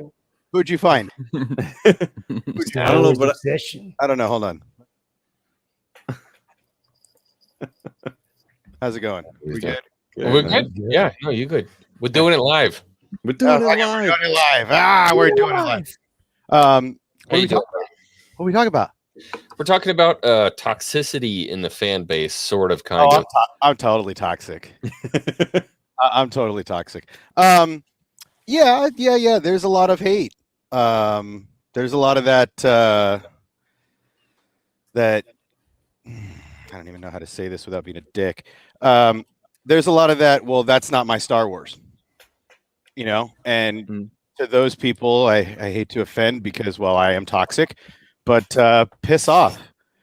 It is Star Wars. It's unfortunate you don't like it. I'm sorry, but this is Star Wars, and it's just some people didn't like Visions. I went through the rest of them this week, and Vision was hype. Xwing, did you end up rewatching Toby? Well, I did not rewatch, no, but I did watch it. Did you finish it? I did finish it. Yeah. And you still feel the same way? Yes. That's unfortunate. I enjoyed the hell out of that one. It's shit. It is absolutely not shit. It reminded me of a Mega Man Astro Boy. Oh yeah, Yep. Bro, Mega Blue. That was Astro Light. And I am so happy that you feel that way. But like, I grew up with that kind of illustration, playing those kind of video games, and to see a Star Wars representation of that was dope. Yeah, and representation in Star Wars, my screen just. Obsession. Don't like it. It's not canon, so you guys should be happy. Obsession. You know what was cool about that? What was awesome and about Visions in general is that because they were kind of like unrestricted to actually just play with like what Star Wars can be and reinterpret it in their style. Again, all the different anime studios that did this. That's what made that so much fun to watch because you got your mecha, you got your Kill / Gurren Lagann version. You got your Kurosawa approach. You got all these different styles of what Star Wars could be when kind of messed around with. And it was so much fun. I was expecting, because there was so much disdain for it in the viewing party, and I had not seen it yet. I went into Toby with a very negative interpretation. I went in very unexpectedly surprised at the lesson in there that I'm surprised you don't like, because it is all that lesson in Toby was so about what it is to be Jedi. How could you not fall in love with it? It's very dark in the there beginning. are 1,000 visions of what Star Wars could be. All these different ways. Talking about toxicity, you're doing it right now. But I get it. Right now, and I love you. hold on. But there already is Star Wars. There already is a way that it is. There is a way that I love, the way that it has been, and the way that it will be. That's so That is the sick. Star Wars that I love. And I'm not toxic for having loved, continuing to love, and defend the Star Wars that I love. It's not a bad thing for me to love the way it was and want it to continue to be the way that it is. That's not a problem, and it's not toxic, and it's not a fucking issue. It should be that way. I loved the way the world was 2 years ago, but it's not that world anymore. This isn't the world. It's a fictional story. And the people that are writing and approving these fictional characters and these fictional stories must have done it for a really good reason, because I'm sure they had final proof. So let me ask you something, like especially Xwing, about this. Like, do you feel like, watching that story, at least in that particular one from Vision, or even just Visions as a series, do you feel like it just wasn't clicking for you? Because, like, again, this stuff obviously wasn't canon, but it was just like stuff that's like, okay, just go play with the concept of like what Star Wars can be. Like, that thing just didn't click with you at all. So 100%, I love the fact that it was like, hey, let's go play with these Star Wars ideas. Let's make some fun stuff. I was 100% into it in that aspect. Mm-hmm. Not an anime guy right off the bat, but there were stories in there that I liked for the story aspect. So like Ninth Jedi, I was way into. Super cool. They went back to the EU. They're like, hey, when a Jedi picks up a lightsaber, it reacts to the type of Jedi that's holding it. I'm like, great, cool. Go on that. The Elder, really cool. You've got a Padawan and Jedi who are patrolling the Outer Rim. Like, God, that's fucking boring. The duel was dope too. And they run into they run into a Sith who separated themselves from the Sith, order. Awesome. Total Darth Bane feelings there. But bro, when the brave little toaster attached to his back and it was like thing, like it's come my on, boy right there, dude. Exactly. Like what? That was dude. The beginning of it was dark. It was super dark. And like, just you realize he didn't be have a arms? guy that's like, bro, it was that's so fine. good. It's just not. And so good. Obsession, you said it earlier. I'm like, not my Star Wars. Yeah. You're like, well, F you then. You're a fake fan. Like, no, that's not at all what I said. I just said I like my Star Wars the way that I've had it since I was 7 years old. You're being like a a kid. certain way for 23 years. I want to eat that steak the same way I've been eating it. I don't like mashed 23 years. potatoes. You give me a steak coated with cinnamon, I'm gonna be like, some ketchup. gross. Can I get some ketchup? That is an awful analogy.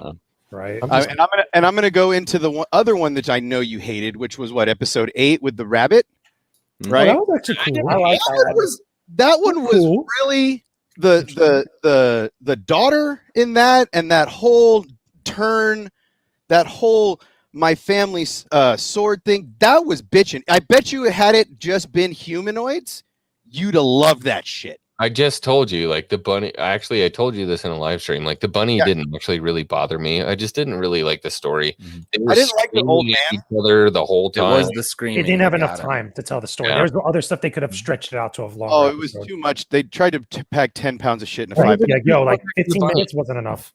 I wasn't ripped up about the bunny. The bunny didn't bother me. It was the fact that they were screaming, and I felt like the story was a little weak. Well, that one You guys was. got to watch the live stream. He played the screaming clip. Like, Yeah, there is a he lot has of evidence. But they weren't screaming during the clip that I shared. Oh, he picked the one part in the show when they weren't actually screaming.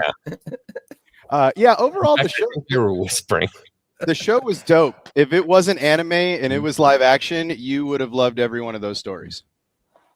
If it wasn't Toby the robot, the droid, That was live action. it would have been fire and lightning, and everybody would have crawled away. I'm surprised that you got a lot of people, or even you guys, like, didn't make a big deal about the Tatooine Rhapsody one. Like, I thought that was the one that I thought was the weakest in my I made opinion, or the one that everybody just like didn't care for. We Yeah, made it it. was I made a pretty big deal about it. I don't know if you saw our reactions during that one. No, I didn't get to see that. Oh, I made a TikTok about it, Lugo. I think Oh, both of word. our, Oh, word. I didn't see that. it was so awful. I think Oh, what's up, TJ? So here's the mindset I went into Visions with, and this, I don't know if this will. I don't want to change anybody's opinions about it. Everybody has their opinion about it, and I enjoyed it overall.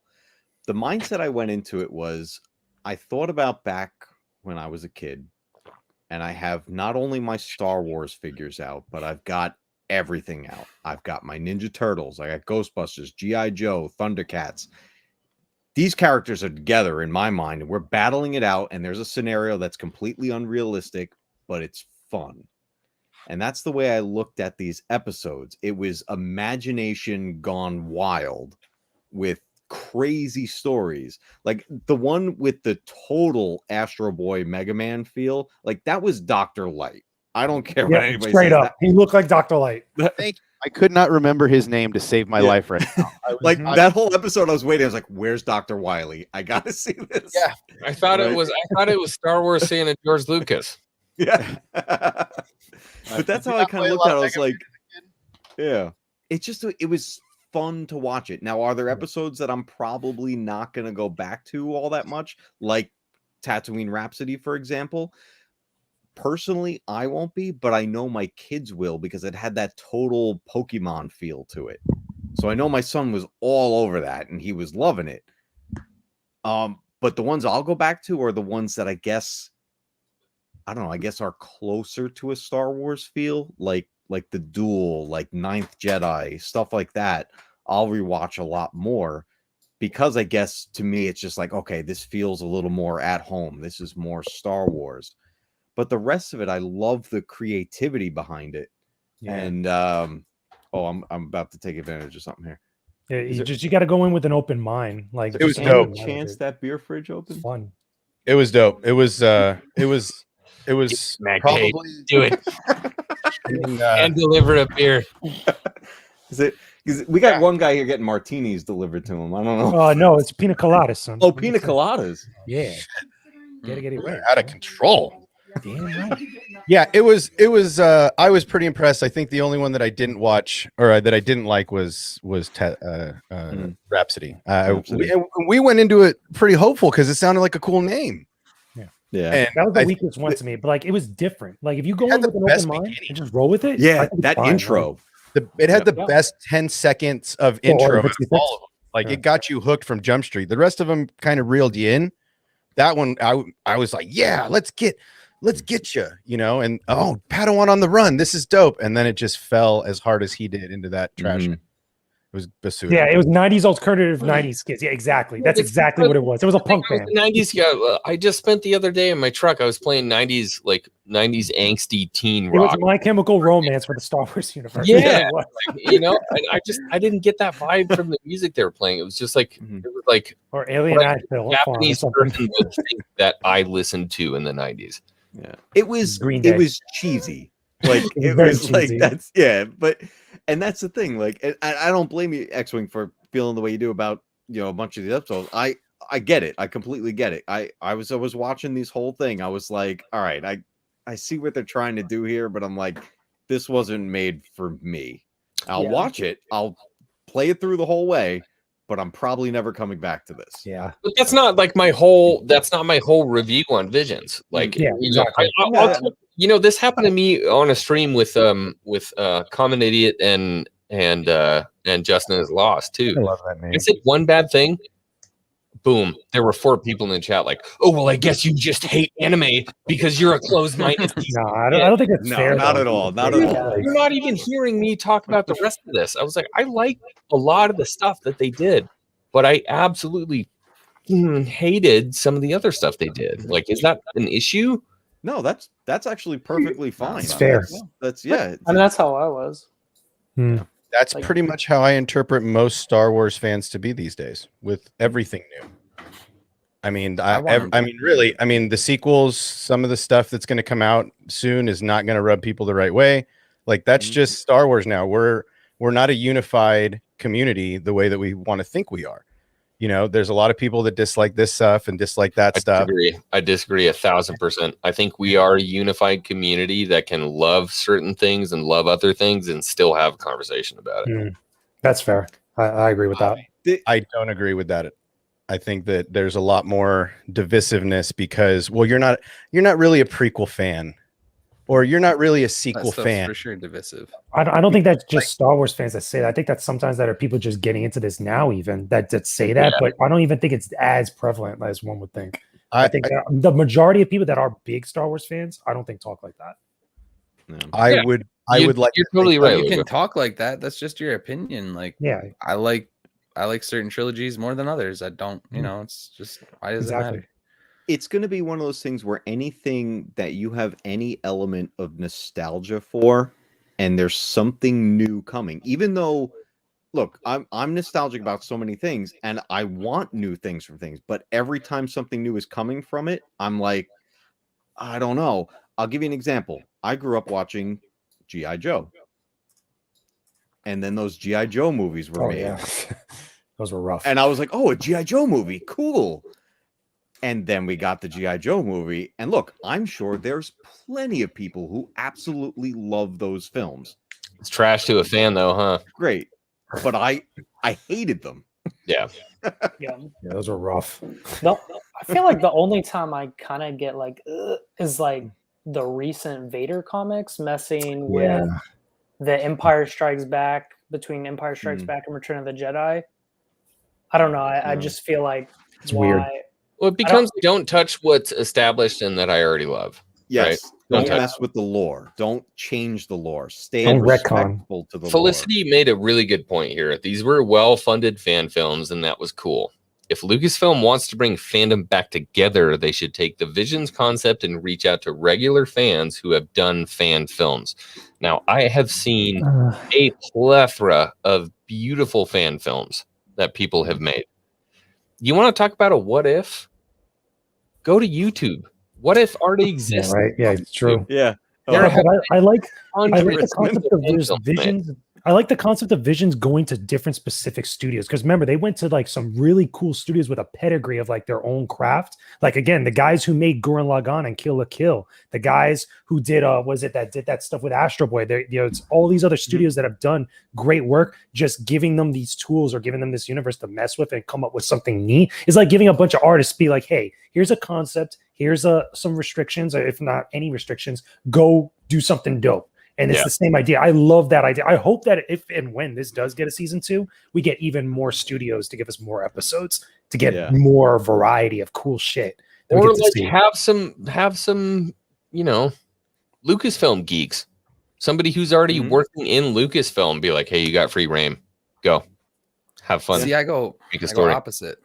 I go opposite of all that fan film stuff. Like, I want them to put more weight on stories like this. I want some of this stuff to eventually be a canonized planet where Majina is the connection to the Force that they use, or that Thrawn book where there was the planet that the waves and the tides, and that's how they I want that stuff to be real. Like, it's like more anime.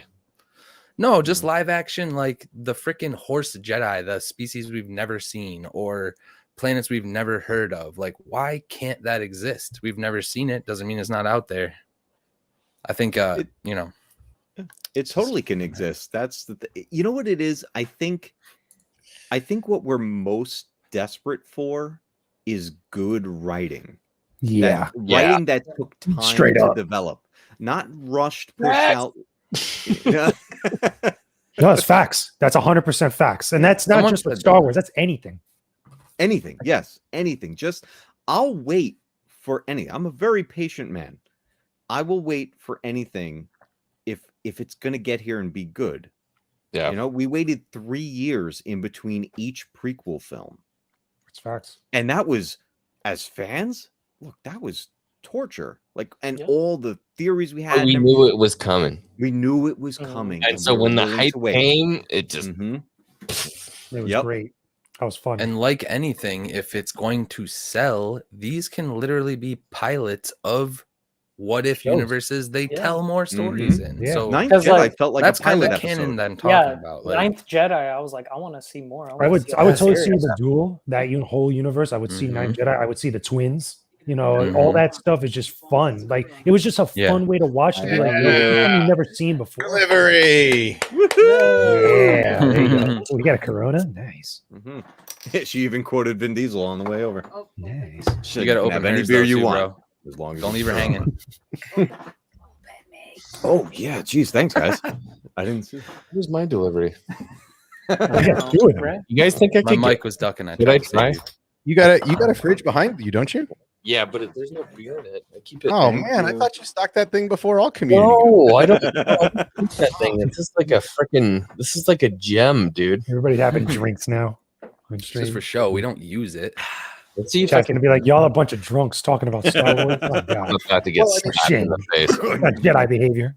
Matt Cave, like what you were. Holy shit! What was What that? was that? You were saying mute that shit. I know how loud that was. Well, like you were saying, the I don't even know where my thought went. Got totally brainwashed. It's like Men Like in who was Black. saying? Yeah. Well, you were talking about waiting for something. Mhm. That's how I have felt about Patience. Kenobi, right? Like Yeah. Mhm. the rewrite was needed. People didn't really understand why the rewrite came out, and were Mhm. worried about the story because of the rewrite. But that story wasn't getting it done. So when they were looking at dailies, when they were looking in the edit after they had done some stuff, they realized we got to start over. Whether that was in the storyboarding phase, whether that was table reads, at some point they said, you know what? We got to stop. People are going to burn the building down. Mhm. Yes. If we do this. This is a story. Like, I don't know if Dave walked in. I don't know if John walked in. I don't know who walked in the room. He's like, oh shit. Yeah, They will imagine. burn this building to the ground. He just They flips will a table. Get in the there with house that down. smacking people. to the ground. You saw, Just ripped up the what happened script on the January spot. 6th? Get all the Star Wars people marching on Disneyland and watch us burn the house down, right? Like mess up Kenobi, right? And they knew that, right? They knew that that kind of stuff was going to happen if they did a piss poor job with this story. So they went back to the table, they completely scrubbed it, and they started over, and they did the right thing, right? I'm patient to wait for content. I'm patient to watch all of my theories come true when we're at the end of this whole thing. I'm going to collect a couple dollar bills. I'm going to frame them. I'm going to put them on the wall. We're going to light them. I'm going to get like one of those neon signs with Xwing and Fatal J's name. We're going to put that shit on the wall. But at the end of this whole thing, we're going to get something awesome, right? This cinematic event that they've been talking about. So I'm patient. I've waited for this. I waited for Visions to start, because to me, Visions is kickoff. Visions is the start of the 2022 the year of Star Wars. So let Marvel finish their what ifs. Let Marvel get their stuff done. It started with Visions. Everybody's feeling really good about most of it, which is how I look at most Star Wars fans nowadays. No one's ever 100% happy. Yeah. Right. But except maybe me, because I don't really hate any of it. But this is where it starts. So from here on out, it's fire, right? It starts with Boba, it leads to Kenobi, and right there, that's instant like head explosions by the end of February. So strap in, buckle your seatbelts, put the kids in the playpen, because it's about to get fiery. It's great. And I'll give you a perfect example to that. So one of my favorite franchises ever is Resident Evil. Ooh, When 2 was being developed, it was the remake? Not the remake, the original. When the original RE2 was being developed, it was like borderline ready to go out the door and release. And someone said, this does not feel right. They scrapped it, started over from the ground. And then we got one of the best in the series. My favorite one in the entire series. And I've played, it's been really, you can play what's now called Resident Evil 1.5. If that would have been the RE2 that we got, I guarantee you I would have been like, this is whack. yeah. Same thing happened with Rogue One. That's true. There was a Yes. lot of rewrites Had a for lot of Rogue One. rewrites. That's Yeah. why we got the Darth Vader scene. When And you you know watch the what's funny? trailer, So something I always go back to when I look at like, why did you hire somebody who knows nothing about Star Wars? And then I go back and I listen to the director of Rogue One talk about Star Wars, hates it. Doesn't even like hate Star Wars. Has never watched any of the films, doesn't like it. The guy who directed Star Wars Rogue One is not a Star Wars fan. Hates Star Wars. Look what he made. A beautiful film. Well, I mean, it's not just in the hands of one director. Yeah, like, exactly. let's be honest. There's an entire executive There's a lot of producing people. staff. There's an entire yeah. director of photography and camera staff under that director. There's a But listen, team man, like that makes that movie. And yeah, when it goes under and goes belly, the director may get handed the bag of shit, but he also gets the awards. So True. you know, and really a good director, a great director doesn't have to be 1,000% into the content. In fact, sometimes being a little bit detached, but being able to take input from the people that are advising you makes Rogue One. Yeah. Mhm. I feel like I was trying to help that you. is why and you're like, nobody "No, no, no, remembers no, your no, name. You're wrong. I'm trying to help you, and you're like, no. Let me say this then, in that same point about the director not necessarily liking what they're making, but they're a good writer, right? Or a good developer, but they have other hands in play that are helping develop this, right? Okay. This may cause some problems here. Uh-oh. The Last Jedi, Ryan Johnson was given, in my opinion, too much control over where the story is going. But let me say this. I think Ryan Johnson is a fantastic director and a fantastic writer. He made Chronicle. I think if there were more people developing this along the way, it would have taken difference. Because here's the thing. I'm not a Last Jedi fan, but I appreciate what The Last Jedi was attempting to do. Yeah, that's fair. Because That I makes sense. feel like the franchise was at a point where it could be stale and not move forward. So what they did was they took this big leap to push this in a new direction. And obviously it split with a lot of people. It didn't sit well.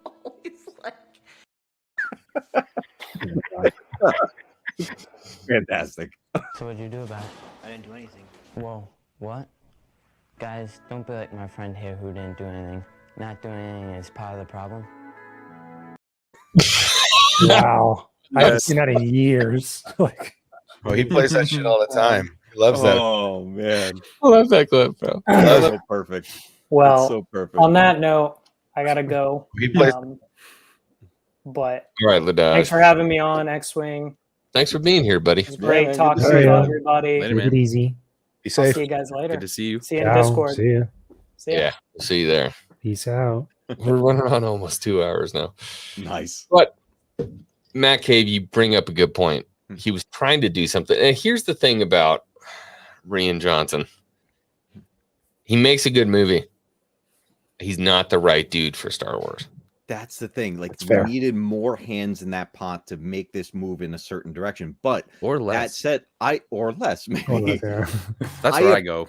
I Or the right appreciate hands. what they tried to do. That's the thing. Like what I'm trying to say is that I appreciate what they tried to do with that film. It wasn't for me. It didn't feel right to me, but I will respect what they tried to do. You know, it's funny you also bring that up, you know, especially with the director listening to the people around him. Remember, one of the big things with The Last Jedi was that Ryan Johnson really wasn't even paying attention to Luke Skywalker when he was talking about his character, who Mhm. is Luke Skywalker for many years. That's one of those big. I wish Mark would have said something. No, he did. Like he did. There's the Many documentary. times. Like And the me point is staring that he at didn't the listen. camera, Like, But that's the thing. Like the point is that that's a prime example of like when a director, you know, again, is given maybe too much free reign or too much open, I guess you could say, like just the ability just to do what he wants to such Carte an blanche. absorbent extent, Yeah. which is You guys crazy. Or really carte think blanche, he yeah, was given exactly. freedom? But- You guys yeah. really think he was given freedom? Because I think it was not freedom at all. He was handed a episode 1, He was like, okay, you get to make episode 2, but you can't do this, and this. Like, I think there were a list of things he had to do to get the story to where they wanted the end to be. But And people so admit that they that didn't even know direction, what the bro, end was going to be. Look, you have the guy. You have Luke Skywalker telling you, I fundamentally disagree everything that you're doing with my character. He goes on road shows and says, you know what? I said, hey, I didn't like this. And they pat me on the head and here's a cookie and F off. He did a lot. You know what the difference is between what happened with the sequel trilogy and what happened with Mandalorian? John went up there to his house and handed him a script and said, would you please think about doing this? Yeah, there's a fundamental difference there, though. I mean, there's a fundamental difference in. I understand why John went up there, and I feel that he did do the right thing, wanting to bring his character back and going and saying, "Hey, would you be interested in doing this? Here's the script." There's a difference between that and an actor on set telling a director how he's going to direct his film. And I agree with you. How to direct, he said, you're portraying my character incorrectly, not how to direct it. That I don't think he was telling him how to direct my character incorrectly. That's still the director's movie to make, right? If you guys are saying earlier that the director's movie is the director's movie to make, again, that was Rian Johnson's by Kathleen Kennedy's hand given the movie to make, and he chose not to listen. And this is how'd that go? This could be edited and cut in a shitty way, but I'm going to say it anyway. Mark Hamill has never written or directed his own Star Wars movie. And so Rian Johnson, as a director, is having an actor tell him how the story should go. Here's the difference with that. Not an old, experienced actor like George or no, I don't know if I agree with that. Not the story. Right. But even still, that's part of the story. That's part of the end cut of the movie. So it is Luke Skywalker, and he plays that fantastically, but it's also not like George Lucas liked having input from his actors, right? Obviously, we saw that with Samuel L. Jackson. He got what he wanted with his lightsaber. George and those guys were very open to listening to the actors of what they thought. Rian Johnson, as a director, obviously has no interest in listening to his actors and what their perception is of that. You know what I mean? I think that's a fair thing. That's a fair thing. It's a director call to hang himself with it, right? Like he made a call, and he's at the end of it when Mark looks great, but and had he listened, maybe the movie would have been better. But at the end of the day, like you guys are saying, it was Rian Johnson's movie to mess up, and he did it swimmingly. Oh, no, you're right. You're 100% right with that. Right. Yeah. And I agree with you guys. He should have listened to Hamill. He should have listened to a lot of people that were probably tugging at his shirt saying, hey, dude, this is probably not a good idea. Do you remember Hamill's script read? And he's like, when the saber wiggles in the snow and comes flying back, Luke should have grabbed it right there. He thought that was going to be him. Yeah. Luke should have grabbed that saber right there, because him fighting Kylo right there makes 10,000 times more sense. The biggest issue I had with Last Jedi was that it felt like it wasn't Harrison when he said he wanted to die. No, they didn't. They didn't. He wanted to be that's killed a thing after that's been around for years. He wanted to be killed. But he in wanted to be Empire. killed way earlier. So Yeah, no, Empire they Strikes did Back. not listen to him. I don't. But it was that the problem with Come on, Hawks. This is frustrating. I don't like talking Force about Awakens being negative purpose. to Rian Johnson when he was handed trash to begin with. Okay, and there was there was no through line with this story at all. I want to hear Mac Dave's go. and then Hawks. I really want to hear what you have to say. So Mac Dave, did you have some to? I'm sorry, I didn't mean to. No, you're good. To talk over you, brother. What I was saying is that my biggest issue was that Last Jedi felt like it ignored everything set up in Force Awakens on purpose. That was my biggest gripe with it. But I'll say it again, is that I still appreciate what they attempted to do. I think it was a very brave attempt, but we got what we got. And they needed to give us new characters, right? Yes. Like they needed to give us new characters because obviously the old characters are 150 years old, and Harrison breaks like you know, Mr. like, Glass. you know, like Clash Joe in Punch Out, you know, and you know, Mark's the only one that's still trotting around looking good, feeling good, right? I mean, so unfortunately Carrie's gone. So I think they had to give us new characters, which we were all open to. I just think they dropped the ball on not having a cohesive timeline before they went into the movie. Yeah, plan. Right?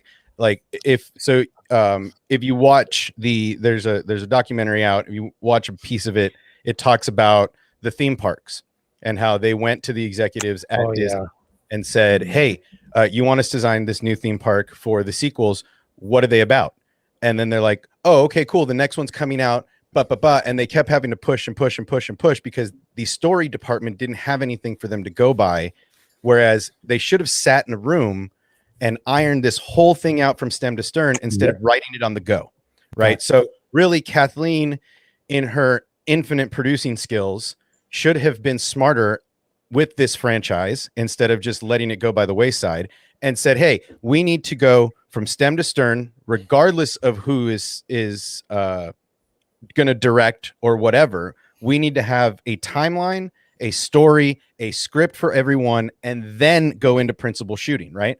That should have been the idea, just like George, because George had his trilogies before he went into them, right? They were all sussed out, maybe a couple of restructures, but you know, for the most part, he had his idea. And Kathleen and her team and Pablo, yeah.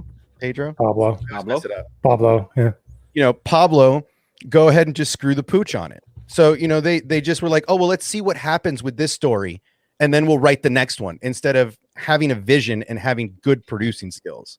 So Kathleen may have been the boss back in the day, but I think she lost a step and she should maybe, you know, not be involved in any more storytelling. All right, Hawks, I'm interested to hear what we were starting on with the Ryan. No, yeah, and Nikki cited pretty much exactly where I'm going with this is like the first movie, direct remake. People loved it. It's A New Hope. Yeah, people loved it. And there's people who also hated it because of that. A lot of people that hated it. Right, a lot of people hated it because it's a direct remake. Ryan Johnson is seeing this. He's paying attention to the internet's reactions. What's he do? He goes and does the complete opposite. People still hate that shit. And you know, my main thing is just like what you were saying. The story was not set up for him to just have a direction to go in. They were like, okay, this is where we're at. You have to do X. I'm sure there was one limitation to where the story was going to go. And I'm pretty sure it's Kylo Ren. They knew the Kylo Ren through line, and that was pretty much it. They told him don't do Empire, I think is what they told him. Because they did New Jedi. Hope. Well, but here's the thing. If they should have learned, I mean, look, man, this is just me, but if the Star Wars story team didn't learn from what happened with George Lucas during the prequels and listening to the fandom and changing his story to fill the fandom's We've made this Dreamer Council at this point. Right. Right. If they didn't learn their lesson from George messing up and letting the fandom kind of sway him instead of just telling his story, then that's on them. Because they did this during the prequels and they let the fans, really before all this YouTube shit even existed, they let the fans dictate, and George tweaked his stories a little bit when he should have just left them alone and done the original versions that he had set in mind. And they did the same thing here. They didn't listen. They let the fandom go nuts for a year, and then they started figuring out the next part of the story that they wanted to do. Right. And so they didn't learn their lesson. They're like a 5-year-old that sticks a fork in the socket and then goes back 6 months later and does it again. Matt Cave, Jake James, you got something to say? Nothing really. I mean, again, like I'm with you guys where there was no blueprint on this. Everybody's talked about that to death and stuff, but at least at some point the buck's got to stop in multiple places with it. You know, I think that a lot of it is a lot of piss poor communication, a lot of piss poor planning, a lot of stuff where a lot of people that were in positions to make decisions about stuff probably weren't the best people suited for it, especially when it came to the lore stuff, when it came to continuity and to the universe of what Star Wars is. You know, I don't think anybody has a problem wanting to go in a new direction. I don't think anybody has a problem with wanting to have new stuff or things changing, especially with the way that these characters and the actors have aged over the years. I think the problem is, though, is that it felt like things became a little bit more obnoxious and lost the reverence for what this entire franchise was built upon. That's the biggest problem. Yeah. And I agree 100%. And, you know, Felicity brings it up right here. My problem with Rian Johnson is not necessarily the work that he did, but how he and Lucasfilm reacted to the fans' reaction. Oh, yeah, I hated that. Yeah. And you know, that was a shitty thing for Lucasfilm and the employees. The basis of the divide in the fan base right now is that something happened. Some people didn't like it. And when we said, hey, we don't like this, we were shunned like lepers from the community in Star Wars. That's the only thing I blame Rian Johnson for is the only thing. Lepers. It's because it was so public. Yeah. Well, I mean, Twitter was around, and YouTube was around. You know, I mean, these forums had a large part to do with, you know, that instant feedback is not a good thing. Sometimes it needs to resonate. Sometimes we need to sit on it, right? Sometimes you need to watch it again, even though you're kind of like, I really hated that thing the first time, but all right, I'm going to watch it again. Maybe I missed something, right? Maybe my expectation. Yeah. Well, that's an interesting point, actually. What you're saying, Obsession, is so I'm about to be doing a run again through the sequel trilogy. I'm going to be rewatching them. Great. I've watched them multiple times before, but here's what I'm doing this time. I'm going to have a notebook with me, and I'm going to be taking notes. I already know what I don't like about them, but I'm going to be noting everything that I do. Oh, I love that, man. I like that. I love that. Because and I'm very curious how it turns out. Like, I may surprise myself. That's exactly how good spots. There are some really good spots in the sequel trilogy. There are like some moments that I adore in the sequel trilogy, but there are a few moments that I adore.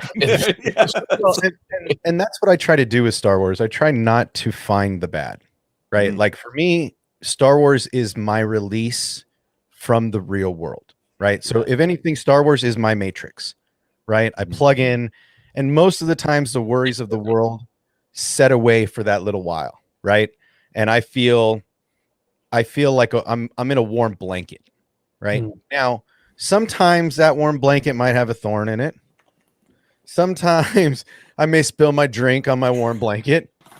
But really, at the end of the day, I try not to find the things that I dislike in Star Wars, because I find so much that I dislike out there in the real world. Right. And so for me, that's why I like the prequels. I love the prequels. I love the story of Anakin Skywalker. I love the original trilogy because that's what I watched when I was just a little pup. And I actually thought the old Fox logos where the lights do this, I thought those were lightsabers until I was older and understood what those were, right? Because to me, I was like, oh my God, the lightsaber things are on, right? Nice. That's what I interpreted. That's how much I love Star Wars, as I saw it in everyday things. But I love the OG trilogy for that, right? Because it makes me feel warm. And the sequels to me are, again, I don't find as much negative in them as I do positive. Yes, there's always something that we're not going to like, you know, a Jar Jar Binks, a this or that character or whatever. But for me, the end story, you can't do my guy Luke like that after 40 plus years and get away with it, dude. Again, I don't look at the negative of what I saw there.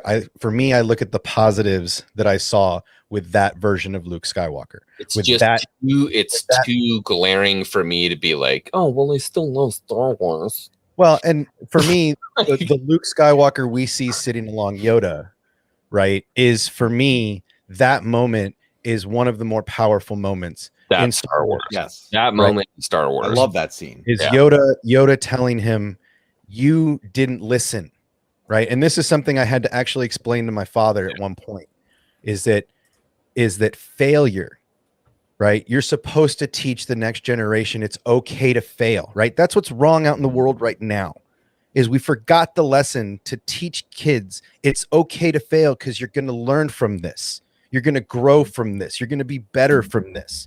And that's the lesson Luke forgot to teach. And we could have had 3 movies full of moments like that.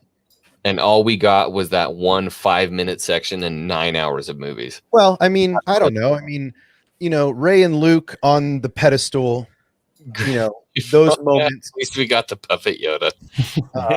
Yeah, I mean, there's and then we get Luke coming back as a Force ghost and catching a lightsaber, his lightsaber, his father's lightsaber. You know, those moments supersede the negative for me. Yes, I know they did Luke simp Luke. Okay, they did Luke dirty. That those days have passed, right? We know what happened. It's time to not forget, or it's time to do one of two things: either you forgive or forget.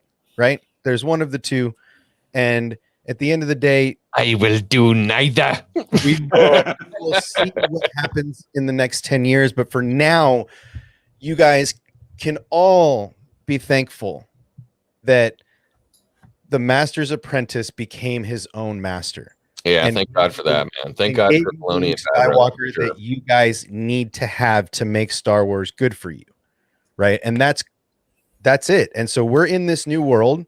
So yes, maybe we'll catch up to the sequels one day.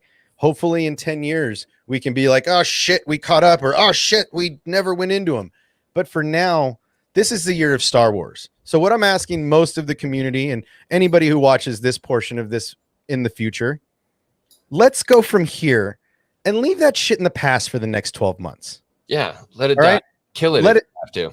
Right? Put it behind you, sit on it, put it in this little box and put that shit deep down inside of you.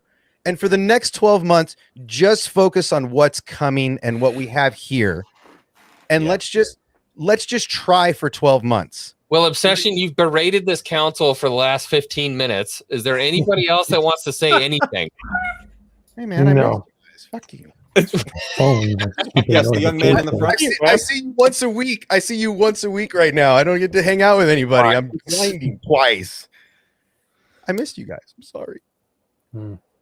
Those Luke Skywalker lessons you were talking about, those quotes, those impactful moments, that shit's not going away. All these things, these little things people are hung up on, one line, you love it again.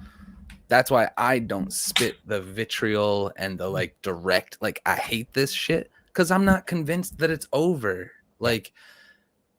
It's going to constantly balance. It's poetry. I do have confidence that they're going to eventually figure it out. And even the moment in that movie, that could have been a direct dig towards what they tried to do in The Last Jedi. It's we learned, bro. We're literally putting the line in the movie for you right here. So that's what The Rise of Skywalker was. It was a complete and total redirect and a spit back at Rian Johnson, which is fucking disgusting, because I don't care about your little personal beef. Make a good Star Wars movie. I don't want you guys to have a spit on screen. But did you not like that movie more? The Rise of Skywalker? Than his? You liked it less than The Last Jedi? I don't think one takes priority over the other. I think the lazy writing that you have to make for somebody to create a fleet of planet killers after you made a planet that kills planets. And I just don't think that lazy writing was from something else. For the love of God, it's Star Wars. I get that. The big bad guy doesn't always have to make something that blows a planet up. How about something else? How about just somebody that's so evil and so strong in the dark side that they have to defeat them? Like a Lord Vitiate. Instead of another piece of machinery that blows up planets. Facts. How weak are you as a writer to have to consistently reuse that concept? Give me something else. Rey is nobody. Stick with that. Let's roll with that. And now the Emperor has come back, but he hasn't made a fleet of Star Destroyers that's going to blow fucking planets up again for the 90th time. How about now he's created an army of Sith and we get 1,000 red lightsabers and something else has to happen. I am so tired of writers being unoriginal and effing lazy. And now they've weaved their way into Star Wars and we're getting unoriginal writing again. They destroyed Star Trek. Don't touch my Star Wars. And they already did, and they wrecked it. But now finally we have a good writer and a good director and somebody who understands Star Wars working together to make new good stories. And so I'm very happy about that. But I just had to get that vitriol, as you would say, out of my system. No, I totally get it. And, to get off of my shilling of Rian Johnson, I blame him mostly for the start of the whole divide. Him directly addressing a YouTuber or a fan in that negative way, Lucasfilm allowing this to happen on Twitter publicly. How is that a good look? And it just snowballed to now where we're at. Yep. And it's not going to get any better. I never really think that this is going to end, personally. And I'm not trying to be that guy, but What, you mean the divide? yeah, like we're saying, like Kenobi's I- got to be A+. Boba Fett has to be A+. But then there's just nothing that they can do at this point. Ahsoka's got to be A+. Yeah, dude. It's Mandalorian just, 3's got to knock it out of the Kenobi's gonna park. be the crux, though. Kenobi is going to be the dividing point of the fan base. It's either going to unify or it is going to create a rift that is going to effing. I've said it once people are and I'll say it again. people are I'm gonna find terrified. People are going to find something to hate regardless if it is perfect. There are going to be people that are going to be like, you promised me a Vader Anakin scene where they meet and it didn't happen and I hate Star Wars. Right? That's what's coming. Go. Right? That's what's coming. Like if Kenobi's perfect and they do it where they don't mess up canon and everybody gets the scenes they want and everybody's happy, and let's say just for shits and giggles they don't do I need another. in real life, they're gonna be people that are mad, right? And that's what I agree with you. I think that there is always going to be a divide. Unfortunately, I mean, literally every stone has to fall in the perfect place for everybody to unite, and that's not the world we live in. Unfortunately, with the Twitter, with They the need Twitter the second mafia. coming of George Lucas. Yeah, I mean, and they have it. They just don't want to see it, right? Like I keep saying it. Dave Filoni sat at the right side of the Grand Master for the better part of a decade and literally helped him tell the story he wanted to tell in the Clone Wars, and got to watch and sit and talk 24/7, 365 for the entire run of the Clone Wars. Yep. Next to the Master.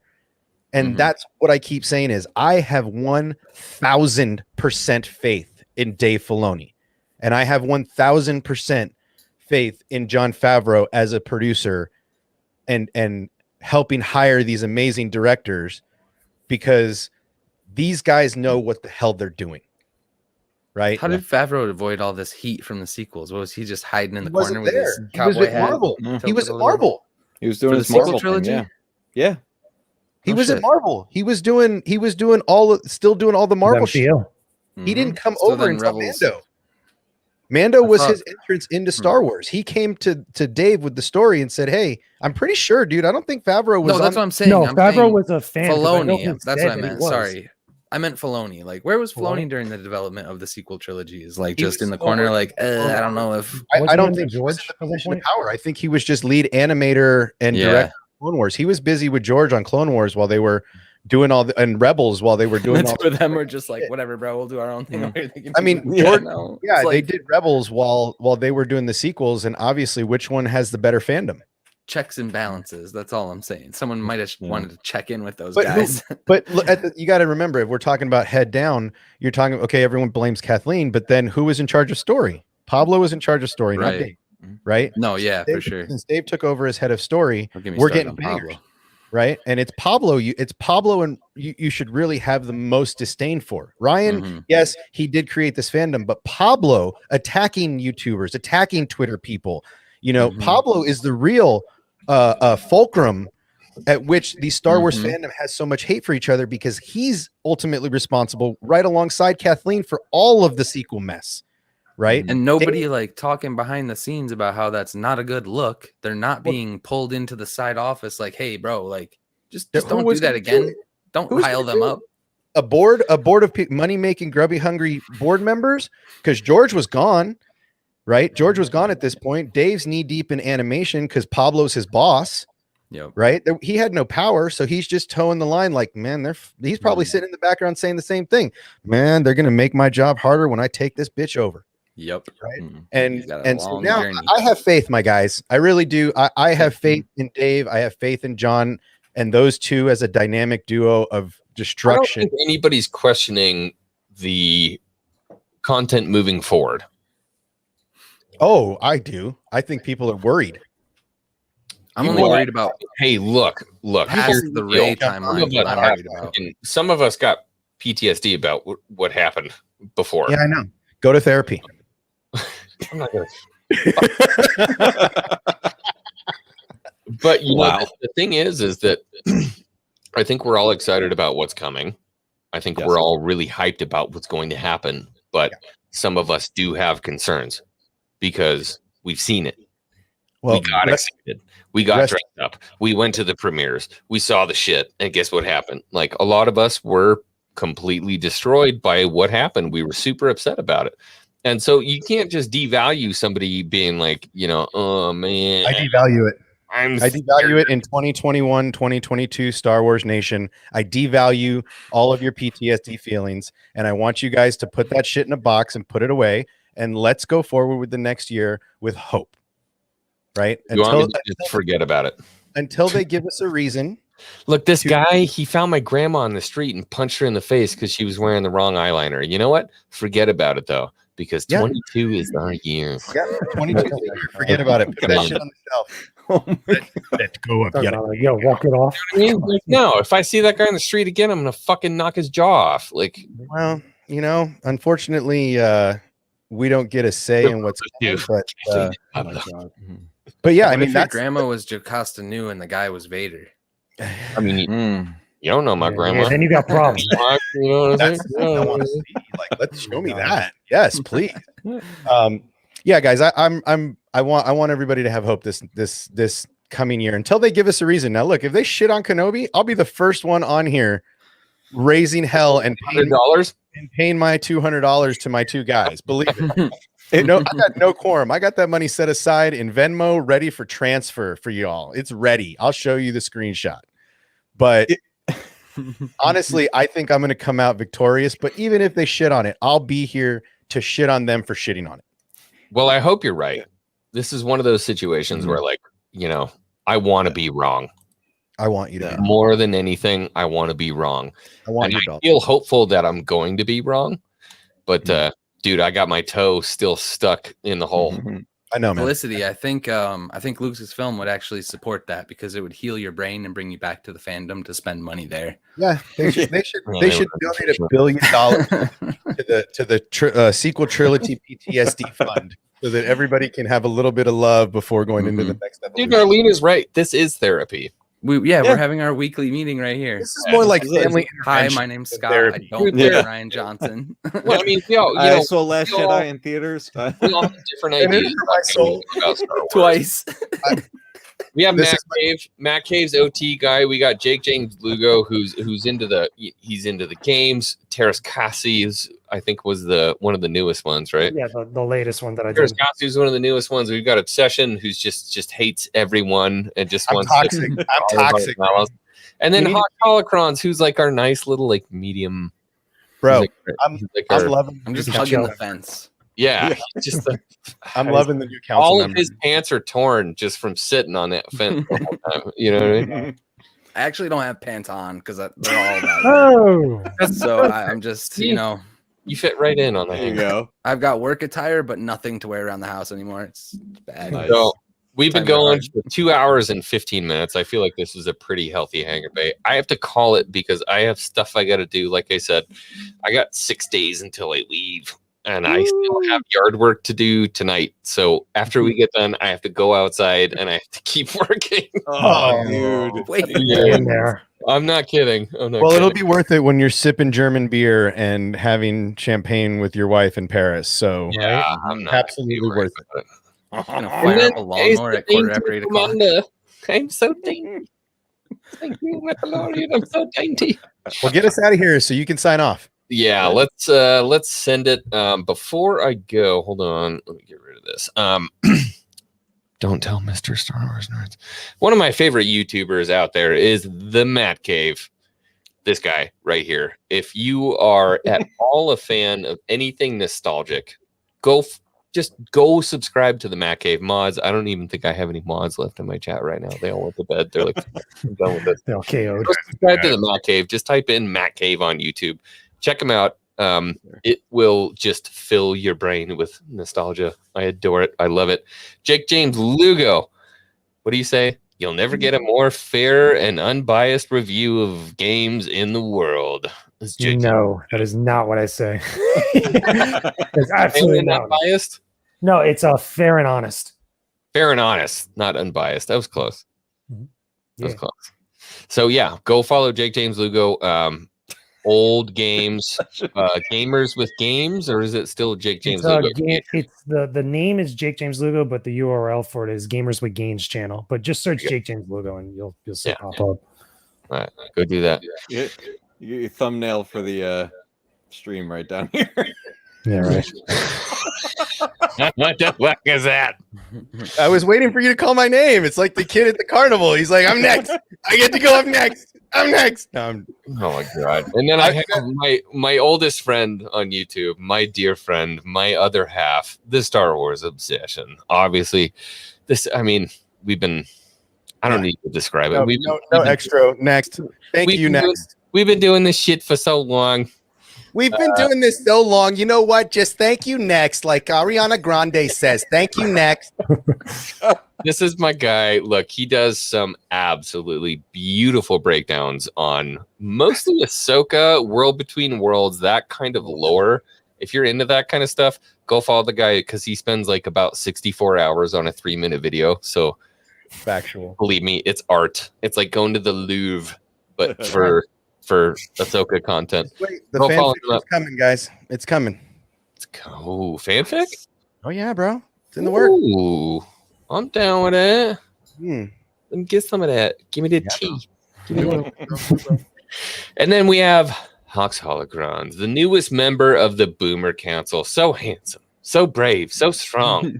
He's a samurai. He's got the bun on the top. This guy is an artist. That's why I love him. He's eloquent. He's well spoken. Just look at that kissable face. My God, bro, Jesus. Yes. Look what you do. Yeah. So wire wrap jewelry is the thing that I do as for a job or a side job. It's Hawks Holocrons. Anywhere you can find it. Instagram's where you find that stuff, bro. I need 4 people so that my URL is also Hawks Holocrons. Oh, so yeah. I'm not greedy, Oh. bro. For All y'all right, want to come we over. have- We've And got my pitch 24 is- people in here. If you want to see how hard and easy it is to do YouTube with literally a hotspot, terrible outer rim internet, and then you can be with me the day that I gain high-speed internet and we can all just blow up and grow together, that'd be awesome. So What do you need I'm out 4 here people for? What's the link? to be 100 so that I can like Oh, custom yeah, to get a have Hawks vanity URL. Holocrons as Oh, my get 'em there, boys. youtube.com/Hawks Holocrons because Mm. I don't have that right now. It's just the custom YouTube whatever. or Instagram? YouTube's. YouTube. I'm at 96. Oh, Okay. we got to get you Right there. Yeah, there. bro. Yeah, no, we're gonna do it. Right there. We're not ending the stream until this happens. Send me a Got link. this- That'd be dope. You're at 97, brother. What's the link? Oh, Let's do this. Appreciate you guys. Can you Hey, put it in also private too, so I can click it? Where is it? Echo Base Network TV. You'll find me there playing Diablo Yeah. 2, bro. Yeah. Nice. Oh, As yeah, much that as sounds like possible fun, with right? Coach and Loki, bro. So All right. I'm not guaranteeing I'll always be there, but I'm lurking Go and I put it might in there. be There's in a games, link. but not on the mic. So, Wait. Yep. You don't get all right. We're at 98. So Let's do this. bro, there's a love you guys. 99. Respect. 99. You'll find me in the Discord 100. too. Bam. There Love Just it. hit 100. 101. Yo. Oh, customize Come that chat with me URL. on the 102. Xwing Discord. Yeah. Yep. 105. We're at 105 now. You're rocking You're it gonna right now. you're gonna There you pass go. me Now by you the got end. your vanity I'm URL. unsubscribing. Ooh, You're gonna yeah. pass me by the end of the stream. I can't get above 150. Too much. Seven. Too much. You're at 107 now. Hey, why do we have to leave? We don't have to leave yet. Half these people ain't even fucking subscribed to my channel. That's what Shit, I'm saying. I'm climbing All too. 5 of us better have a list of you in here. All right, you're at 107. Does that work? Guys, I'm so Yeah. gracious. Thank you so much. There you go. You Done all and done. inspire me every day to make more content. You know, my biggest thing is Good the stuff, nerves. brother.